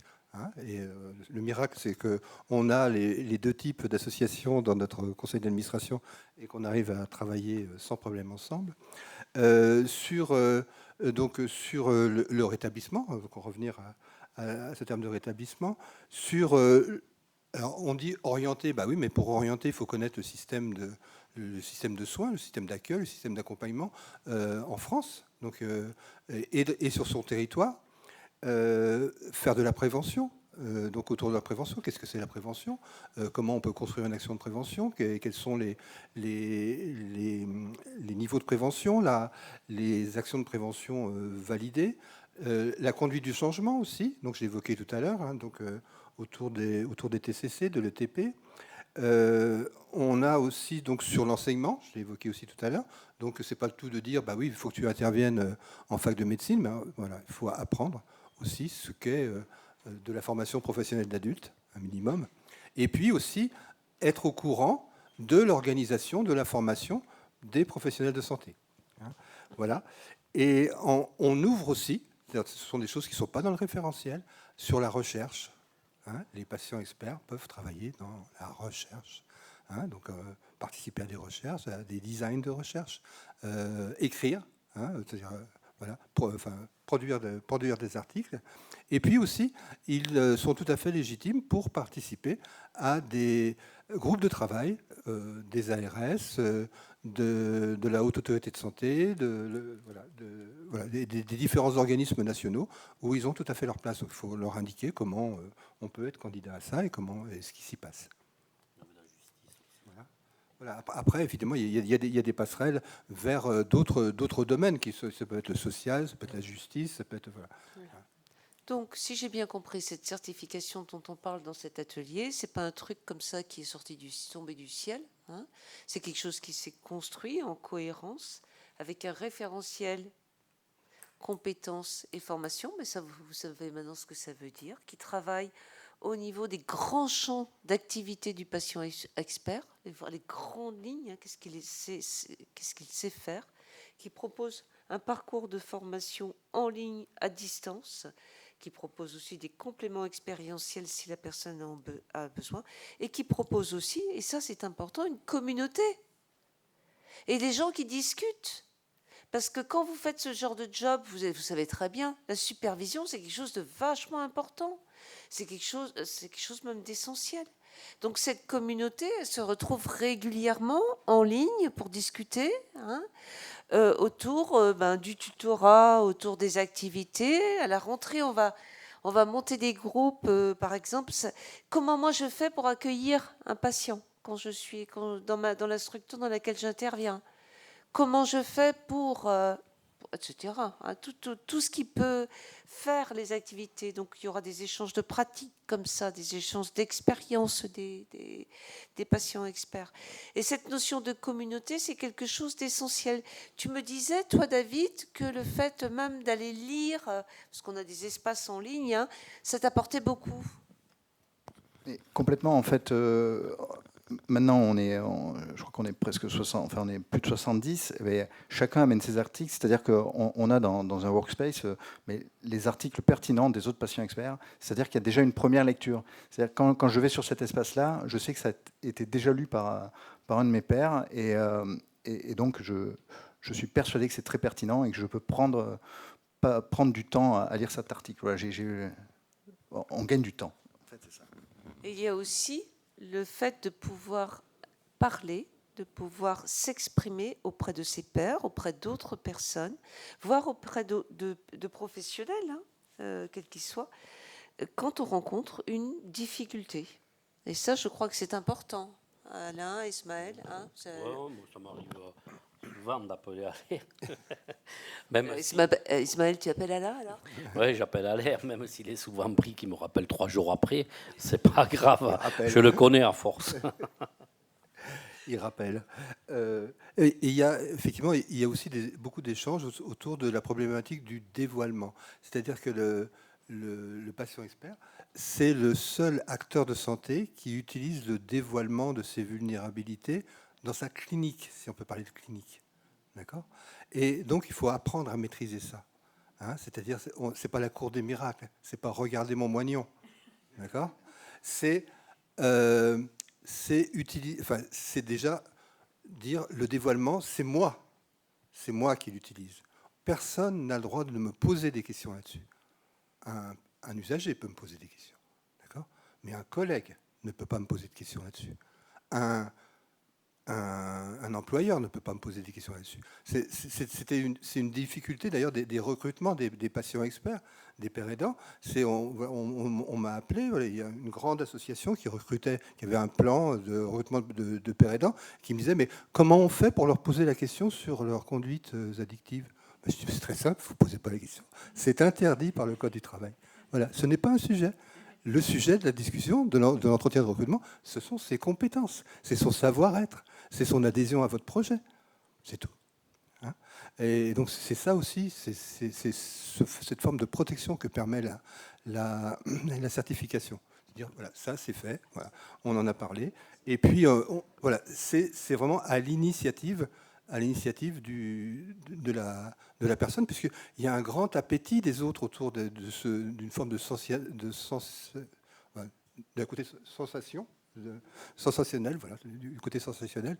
On voudrait connaître l'histoire de ce pauvre gars, de cette pauvre fille, comment il s'en est sorti.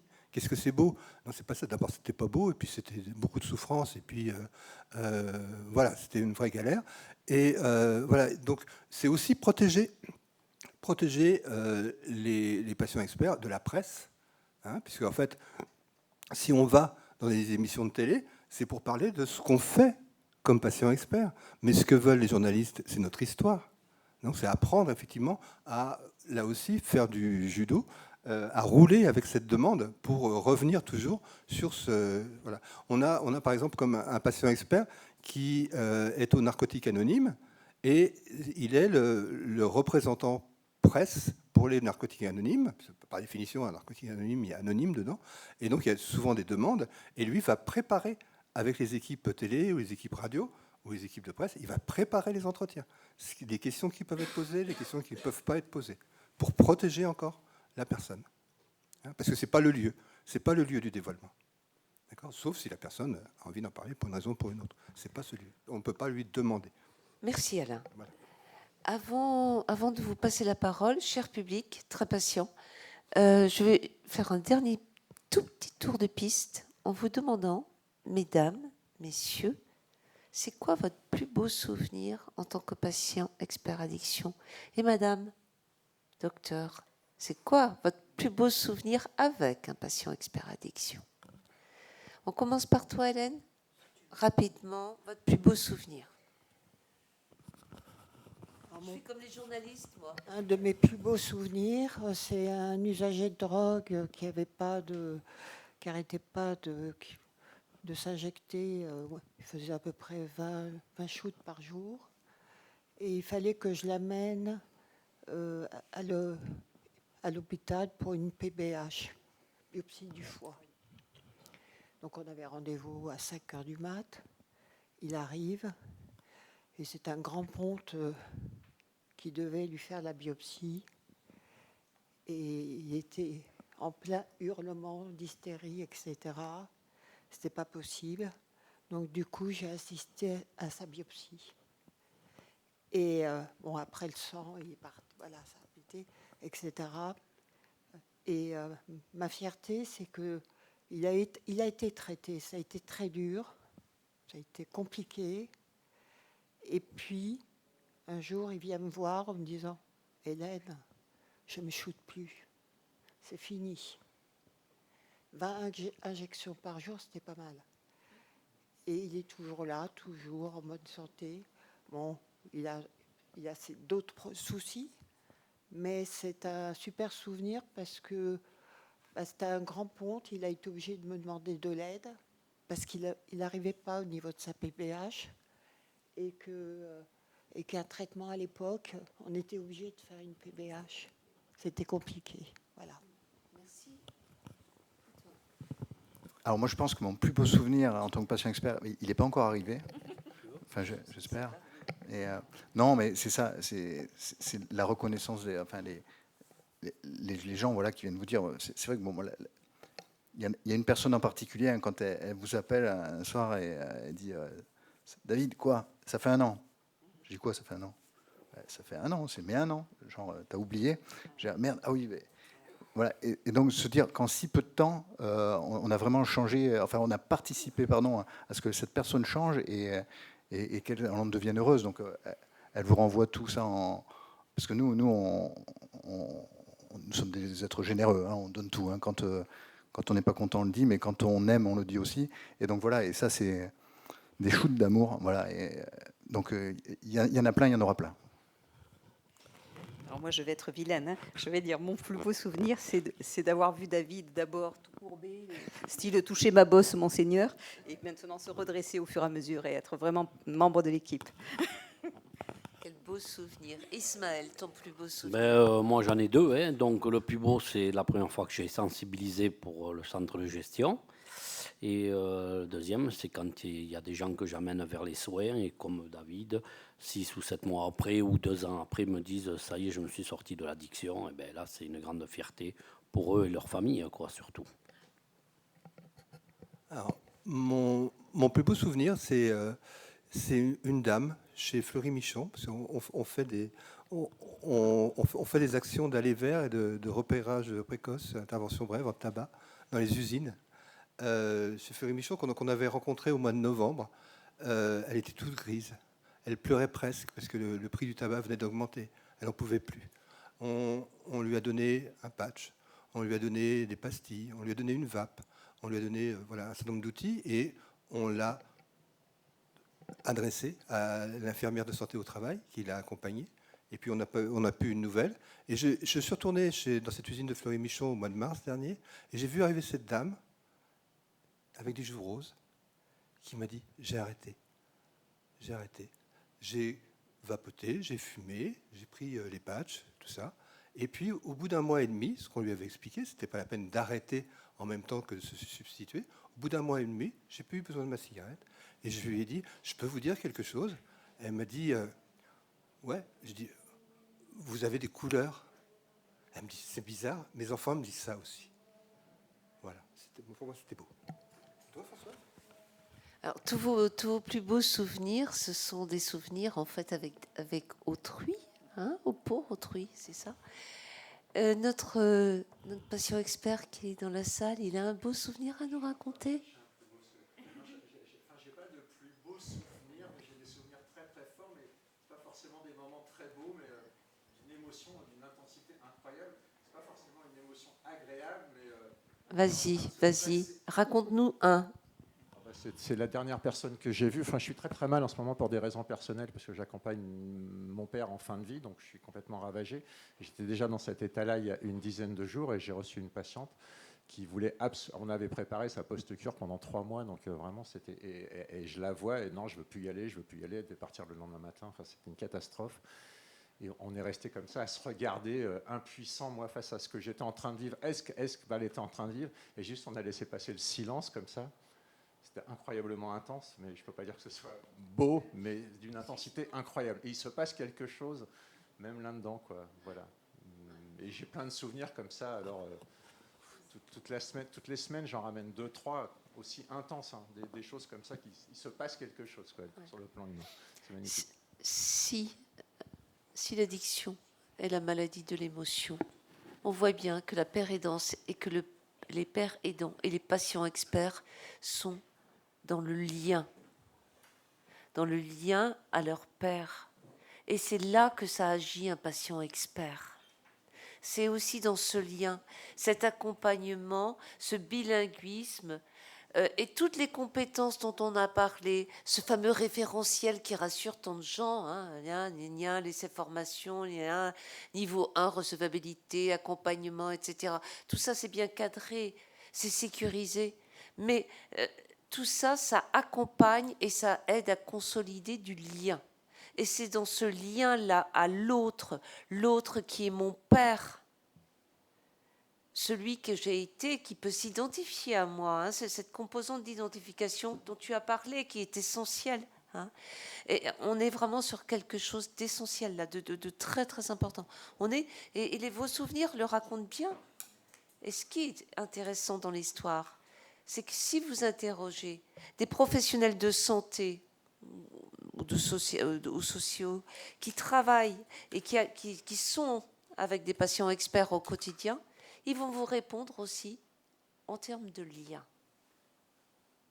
Et c'est ce discours-là de lien, c'est ce lien qui fait que j'accompagne celui dont je connais le chemin, hein, parce que je l'ai fait ce chemin-là, et je l'accompagne avec des professionnels de santé, et tout au long, et je ne prends pas la place de l'autre.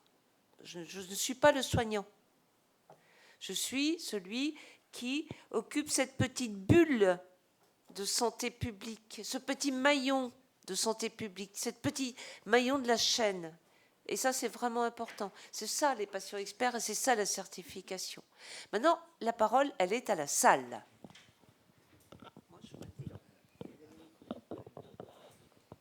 Est-ce que vous avez des questions, des choses à dire, tout ça, vos plus beaux souvenirs, tout? On est entre nous, c'est vendredi.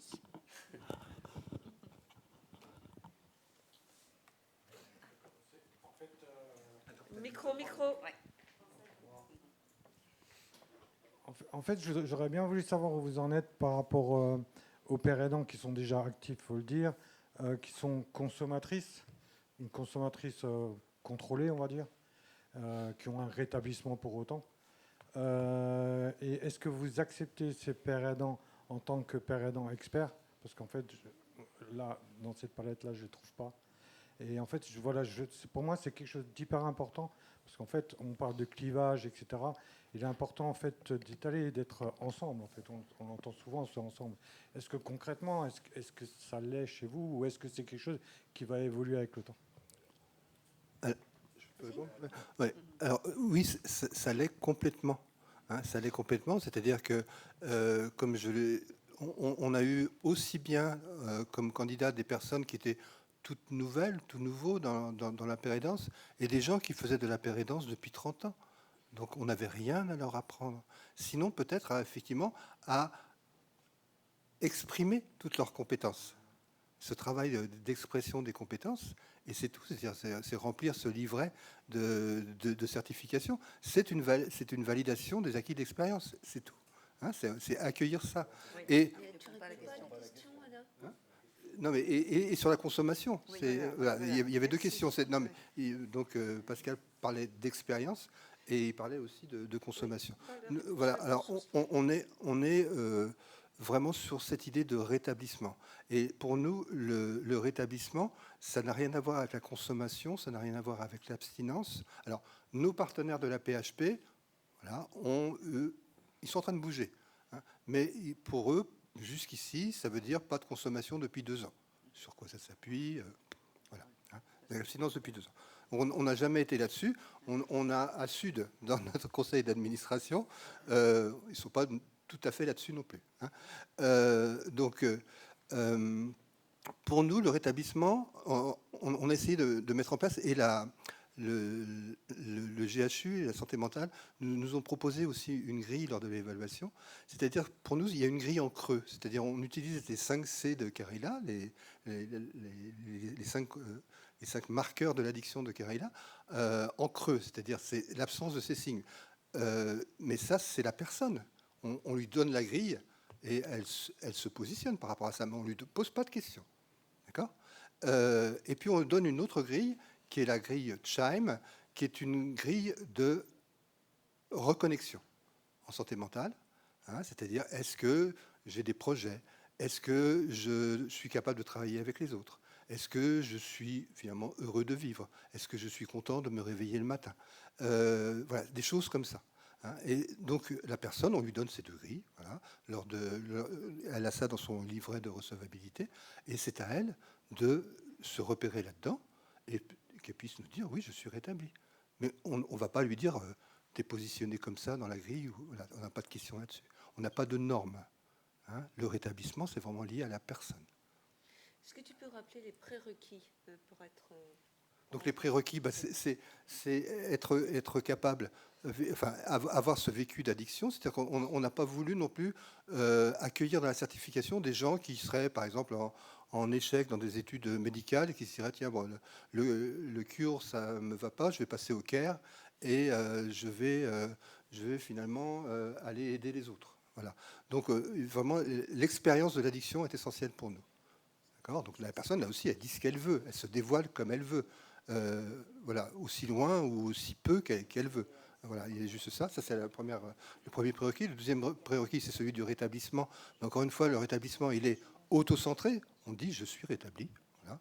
Et si on a envie de dire que ça, voilà. On peut parler des soins qu'on a eus, enfin, mais c'est libre. Et puis le troisième, c'est d'avoir un projet. Et d'avoir un projet d'utilisation de cette certification et un bout d'expérience en pérédance. Mais ce projet, pour nous, il est essentiel. C'est-à-dire qu'il y a des gens qu'on ne veut pas. Ce sont des gens qui utiliseraient cette certification pour faire de la fake médecine, pour devenir des gourous isolés en addiction, en disant, voilà, moi, je soigne les addictions. De vos addictions en 3 heures. J'ai investi dans un casque de réalité virtuelle, et puis je vais vous soigner vos addictions. Ces gens-là, on n'en veut pas. Les gens qui veulent travailler tout seuls, avec des promesses thérapeutiques qui sont fallacieuses et dangereuses, on n'en veut pas. Donc on est intéressé par son projet. C'est les trois prérequis, c'est tout. Merci. Est-ce qu'il y a d'autres questions? Oui, bien sûr. En fait, il y a aussi, en fait, là, on est sur l'addiction, en fait, sur la spécialité de l'addiction dans la pérédance, sachant qu'il y a la santé mentale et la grande précarité qui prend énormément de place aussi à côté. Donc, en fait, en restant là-dessus, sur cette spécialité, et en fait, on sait aujourd'hui qu'il y a la pérédance famille, qui est aussi hyper importante. Et aujourd'hui, on est déjà à 4 pérédants famille qui sont professionnels dans les équipes sur Paris. Est-ce que là-dessus...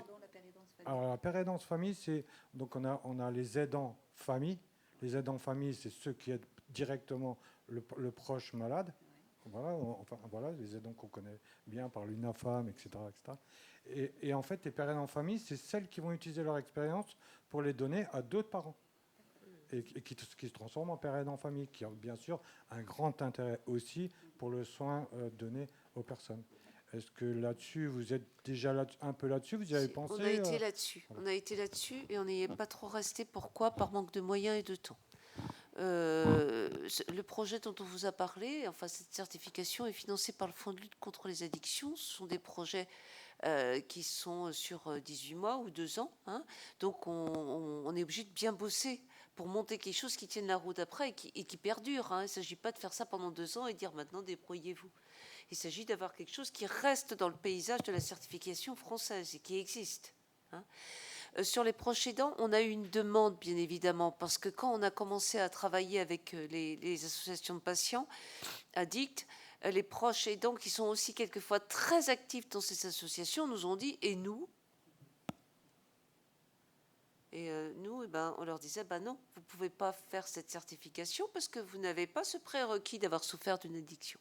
C'est un prérequis dans notre certification. » Donc, on a travaillé avec un certain nombre d'associations, dont des associations de proches aidants, et avec la MILDECA, autour d'une certification proche aidant addiction.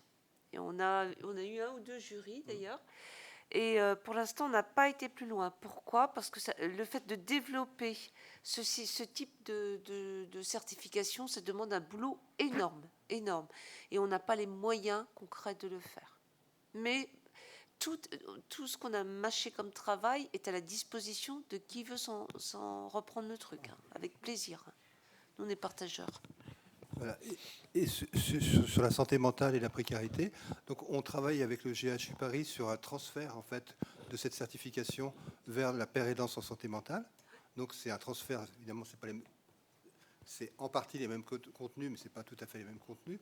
C'est plutôt l'ingénierie de certification qui les intéressait, ce côté horizontal, ce côté entrée-sortie permanente, ce côté expérientiel qui les intéressait. Donc on travaille avec eux, mais du coup, comme le disait Hélène tout à l'heure, le GHU, c'est une grosse machine. Hein. Et ça fait que ça a traîné un peu, mais on avance toujours.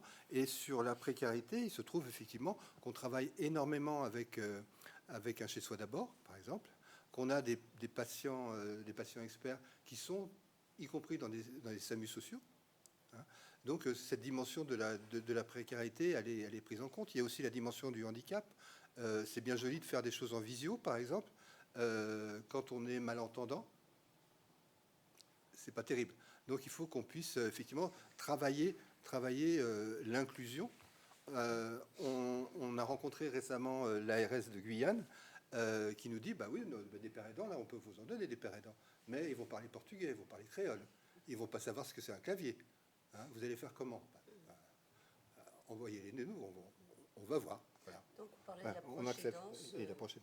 Ouais. Ok, merci Alain. Est-ce qu'il y a d'autres questions, madame? Bonjour, merci beaucoup d'abord de vos interventions. J'ai deux petites questions. Alors, je vais mettre un peu les pieds dans le plat, je suis désolée, même si on ressent bien hein, que c'est une aventure super positive donc pour vous à Mont-de-Marsan. Est-ce que en revanche, quand même, être père aidant dans le service où vous avez été soigné, si je comprends bien, a pu quand même représenter certaines difficultés à certains égards. Et la deuxième petite question, si je peux aussi, je suis un peu novice en père aidance, mais il me semble qu'il existe des formations aussi universitaires et tout ça. Je voulais savoir donc, comment vous vous situez par rapport à ça. Est-ce que ça peut être des formations complémentaires? Est-ce que vous travaillez en collaboration avec eux? Oui, tout à fait. Voilà. Je vais laisser Alain préciser rapidement ces compléments. David d'abord. Et après, on passera la parole à David, parce que je pense que c'est important qu'il puisse développer. D'accord. Si tu réponds. Ouais, donc, rapidement, on n'a pas du tout de volonté d'hégémonie. Hein. Voilà, c'est ça. Hein, voilà. Mais de travailler avec. Hein. C'est-à-dire, il y a énormément de dispositifs qui se mettent en place autour de la formation, autour de la pérédance. Hein. Les communautés thérapeutiques, par exemple, d'Aurore, ont une démarche aussi autour de ça. On travaille avec eux en entrée-sortie, c'est-à-dire ils peuvent nous envoyer du monde comme on peut leur envoyer du monde. On travaille avec Opélia et Coopère là aussi avec cette PMIT, c'est des systèmes un peu différents.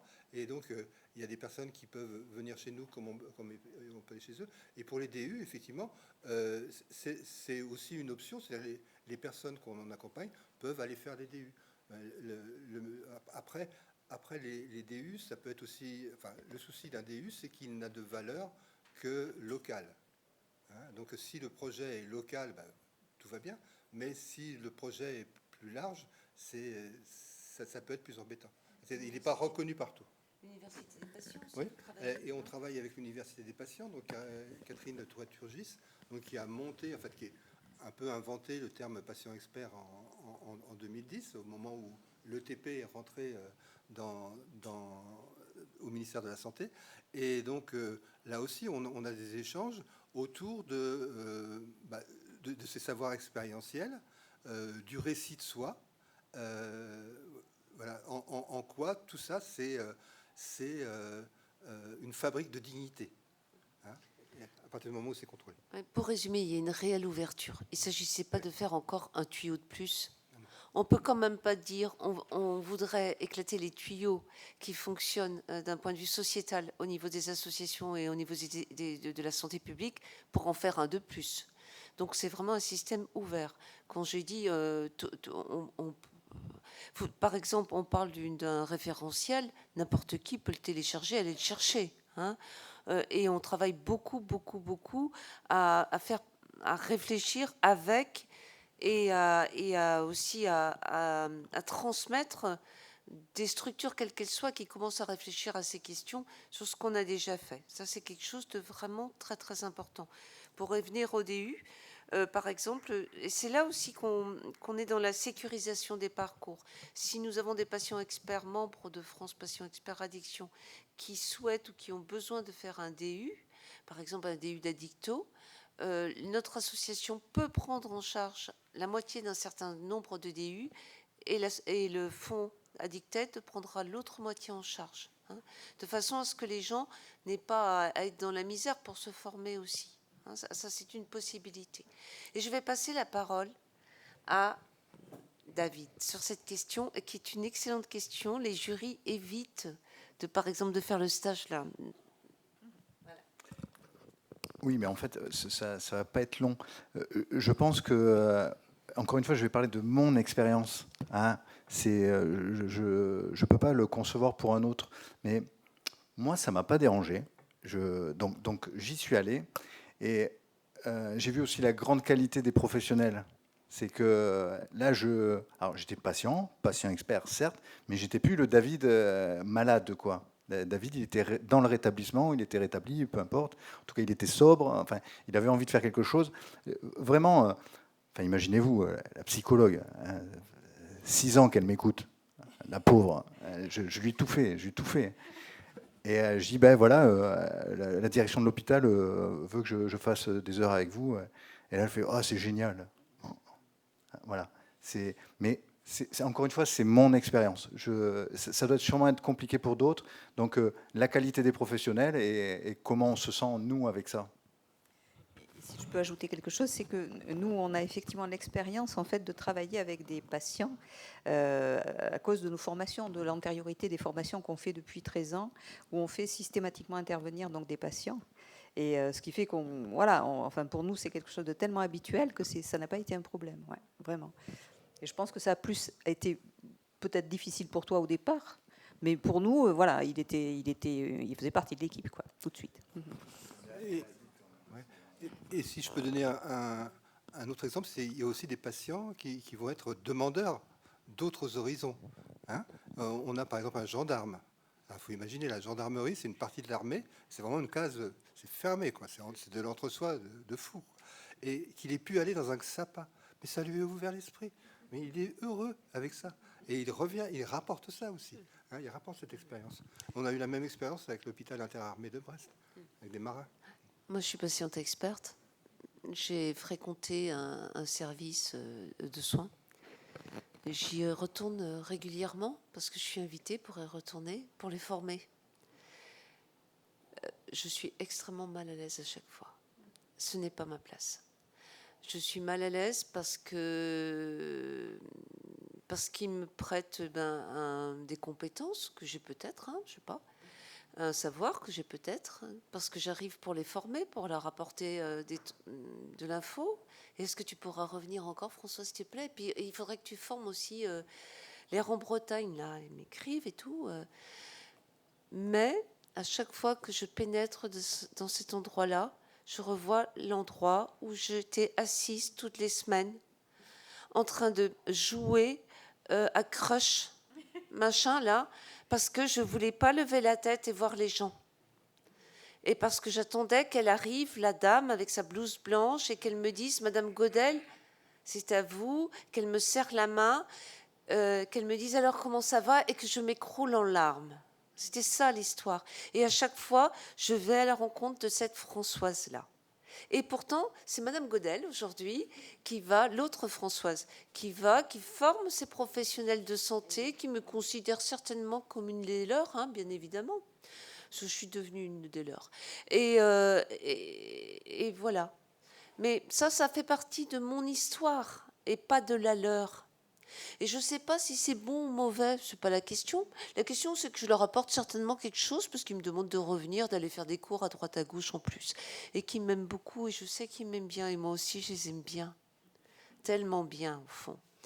Mais, quelque part, ce n'est pas ma place de professionnelle aujourd'hui. Parce que je vais à la rencontre de celle que j'ai été. Et même si elle fait partie de mon histoire, je n'ai pas envie de la croiser tous les 4 matins. C'est de la souffrance que je veux plus recroiser. Monsieur. Et je vous passe le micro entre vous. Ah non, vous l'avez déjà. Oui, bonjour. C'est juste aussi une question. C'est par rapport au... Alors, je ne sais plus exactement si le terme trouble associé ou comorbidité, puisque en fait, en ce qui me concerne, bon, je suis aussi un membre des Narcotiques Anonymes, mais j'ai aussi travaillé à un chez-soi. Et ce que l'on trouve, c'est qu'il y a beaucoup de pères aidants qui sont confrontés, comme chez les Narcotiques Anonymes, en fait, à l'apparition, parce que des fois d'arrêter les drogues ou associer les drogues, c'est l'effet qui se coule, c'est-à-dire qu'il y a la révélation après d'un trouble.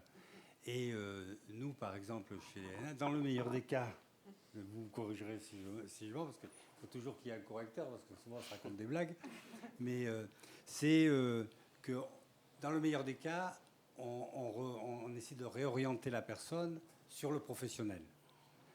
Il peut arriver aussi que, par exemple, en ce qui me concerne, je pouvais être diagnostiqué avec des pathologies qui ne se sont pas révélées. C'est-à-dire qu'il pouvait y avoir une erreur de diagnostic. C'est des problèmes très complexes. Chez les Narcotiques Anonymes, pas chez les... Pardon, chez soi d'abord, il y avait des pères aidants qui étaient dans l'injonction au départ, c'est une forme d'inconditionnalité, d'accueil sans injonction de soins, etc., etc. Total, au bout de quelques mois, ils se retrouvent à faire des hospitalisations d'urgence parce qu'ils n'ont pas identifié la morbidité qui est derrière, en fait, le trouble psychiatrique. Comment est-ce que vous formez... Parce que souffrir d'addiction, ça ne veut pas dire souffrir de trouble psychiatrique, et ça ne veut pas dire qu'on le sait déjà. C'est une question.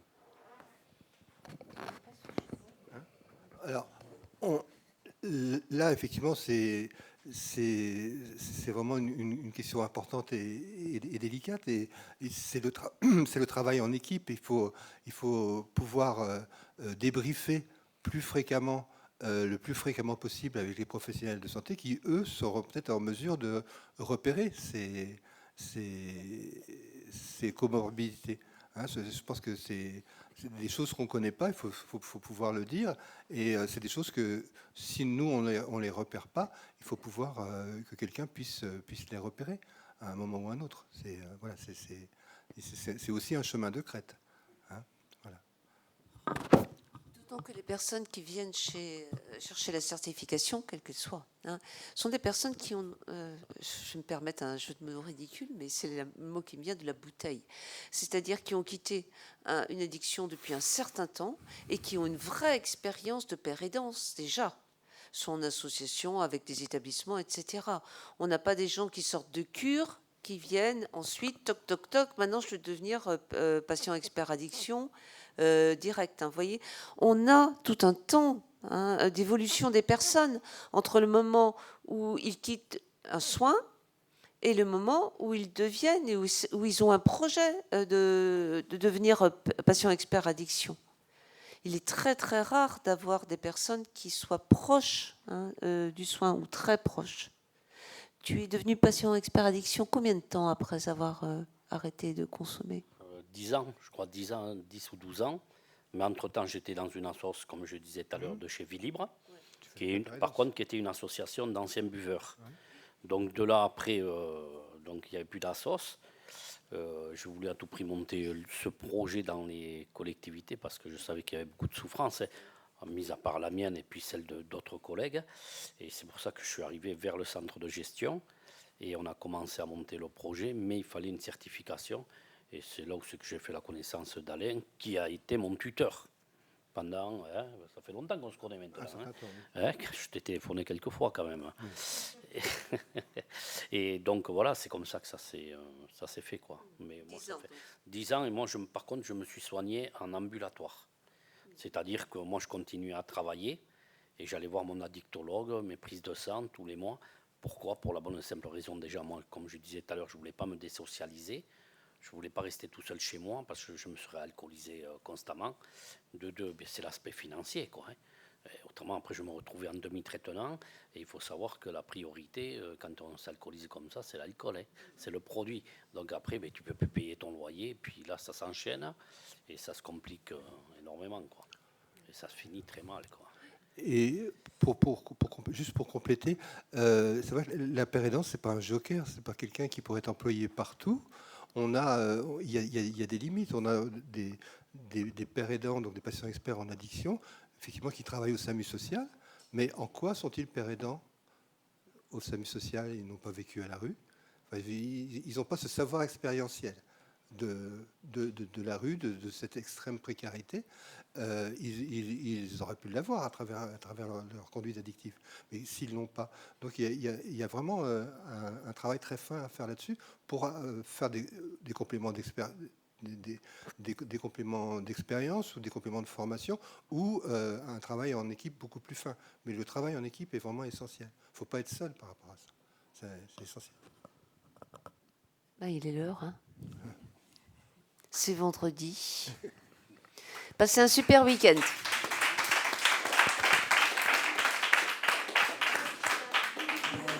Vous avez des flyers là, sur la certification, des flyers aussi de David, et puis ma carte de visite au cas où. Voilà.